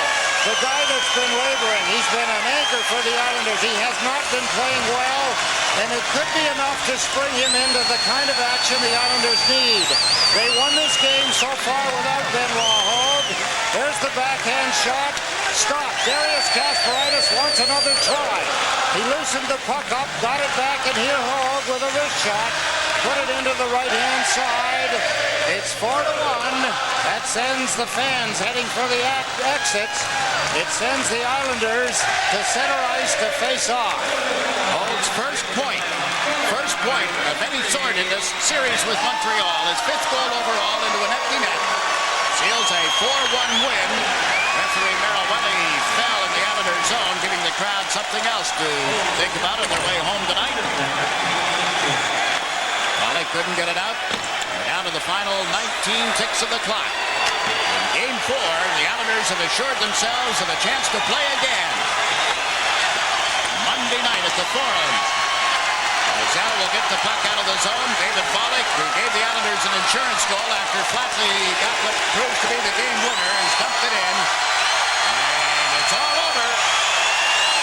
These Islanders are hearing it from their fans. They came in thinking they have had a great playoff. They've had a good run at it. The Islanders weren't satisfied. They wanted more. They showed it in this hockey game. They got the goaltending they've been getting throughout the playoffs and the run to get in the playoffs. They got expert help. We talk about the Montreal Canadiens and how they play in their own end of the ice. The Islanders stole the show, doing exactly that in their end of the ice in this hockey game. They're being saluted as they head down the runway toward their dressing room. The crowd continues to stand and cheer. Not only a 4-1 win, but they've ended the streak of the Montreal Canadiens at 11 consecutive playoff victories, tying the mark set a year ago by both the Chicago Blackhawks and the Pittsburgh Penguins. And your final is the New York Islanders 4, the Montreal Canadiens 1, setting up Game 5 at the Forum on Monday night. You think Al Arbor shows a lot of expression? How about that as he walks off the ice? Couldn't tell whether he won the game or lost it. Looked more like he didn't win it. Looked like it was about a 77-77 tie, didn't it? But instead, it's an Islander win, 4-1 over Montreal. Canadiens lead the series 3-1, and we'll be back to the Nassau Coliseum to wrap this up. But first, these words.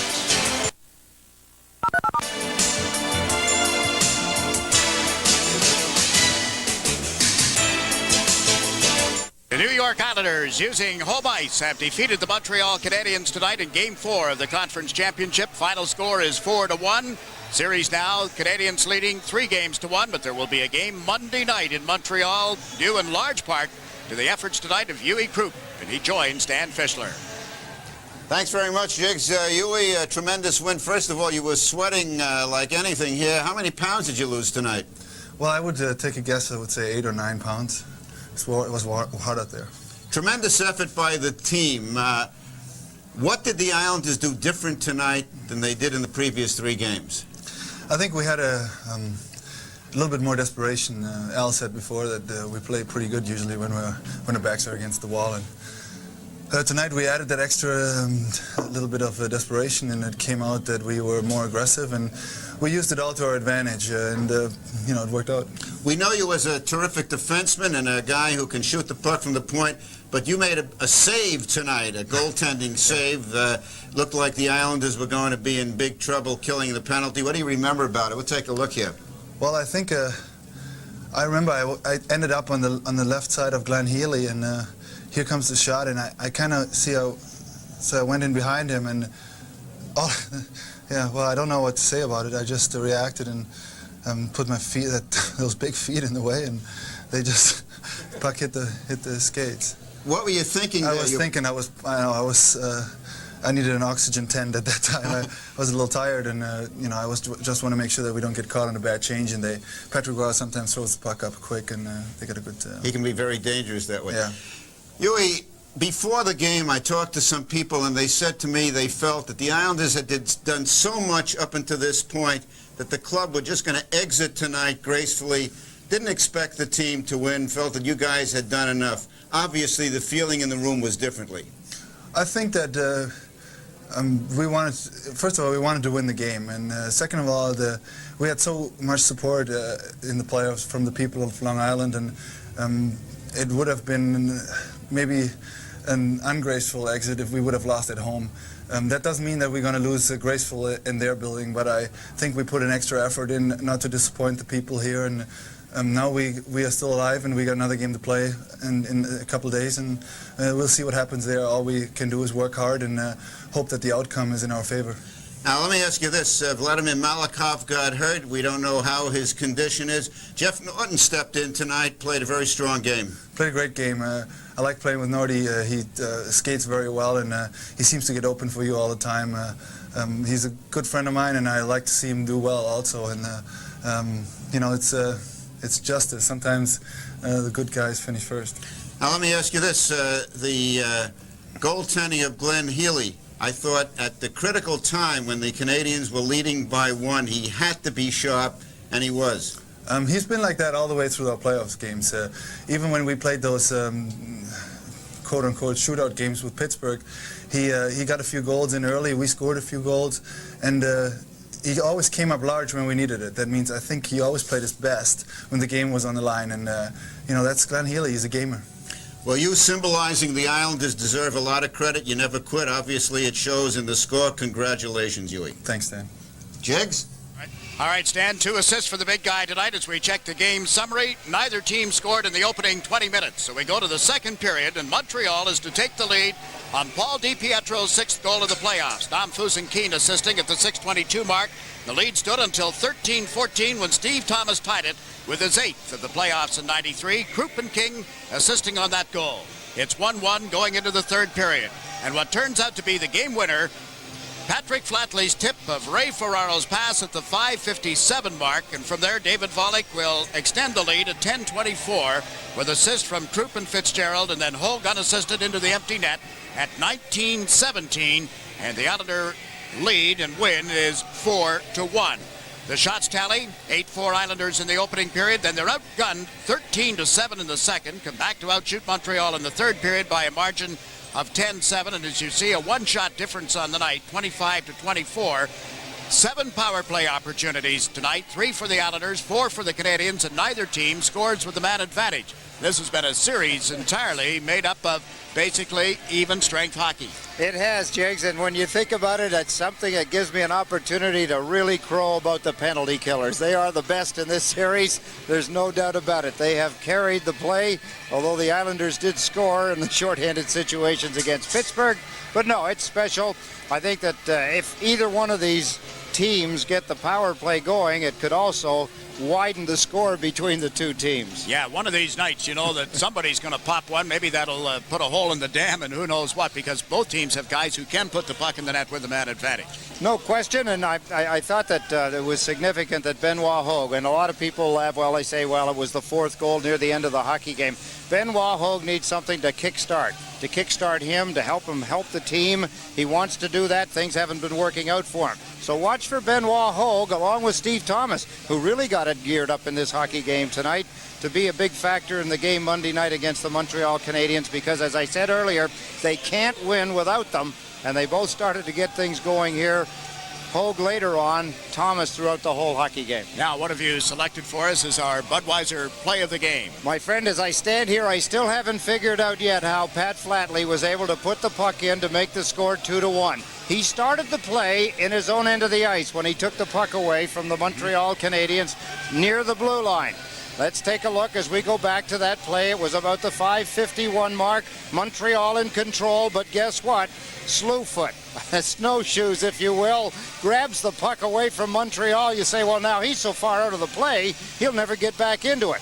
Wrong again. Ray Ferraro with just a beautiful pass. Flatley with a backhand, and it's in the net. That gave the Islanders a 2-1 lead. It regrouped the fans with the players. It got the players really up into a speed, and they went on to finish the hockey game. The Budweiser play of the hockey game, the goal by Pat Flatley. And your final score, the New York Islanders 4, the Montreal Canadiens 1. There will be a game at the Forum on Monday night. We'll have it for you on SportsChannel. We'll also have more of our wrap-up right after this. So the New York Islanders get themselves back into the series with the Montreal Canadiens. And again, I remind you that it's Monday night for Game 5 at the Forum. If Game 6 is necessary, it's here at the Nassau Coliseum next Wednesday. And if it should go the distance, if the Islanders can keep this thing alive, it would all be decided in Montreal next Friday night. But first things first, be with us on Monday. Again, a reminder that the series with Los Angeles and Toronto to decide the other opponent, the other half of the Stanley Cup finalist, now held by Los Angeles, 2-1, and they play tomorrow evening at 5 o'clock Pacific Coast time, and that game to be seen in the local area and, in fact, across the country on a delayed basis. Skinny from tonight's Islander win? Yeah, we've got some skinny for you. The Islanders facing elimination coming in here tonight are now 3-0 in first games when facing elimination in series against Montreal, and this is the fourth time that the two teams have met in postseason play. Point number 2, kind of interesting that winners of Game 4 in the series this year have won 10 of 12 playoff series. And tonight the Islanders did win Game 4. Can they make a full comeback? And number 3, Glenn Healy's 10th playoff victory as an Islander, tying him with Kelly Rudy for third behind, you've probably guessed, right? Bill Smith and Glenn Chico Resch on the all-time list. The final again, the New York Islanders 4, the Montreal Canadiens 1. The Islanders are back on SportsChannel Monday night at 7:30 for Game 5 of the series with the Canadiens. The Mets are also on Monday night at 7:30 when they take on the Phillies, and that game will be seen on SportsChannel America. Now for Ed Westfall and Stan Fischler, I'm Jakes McDonald saying so long until Monday, and thanks for watching New York Islanders hockey on SportsChannel.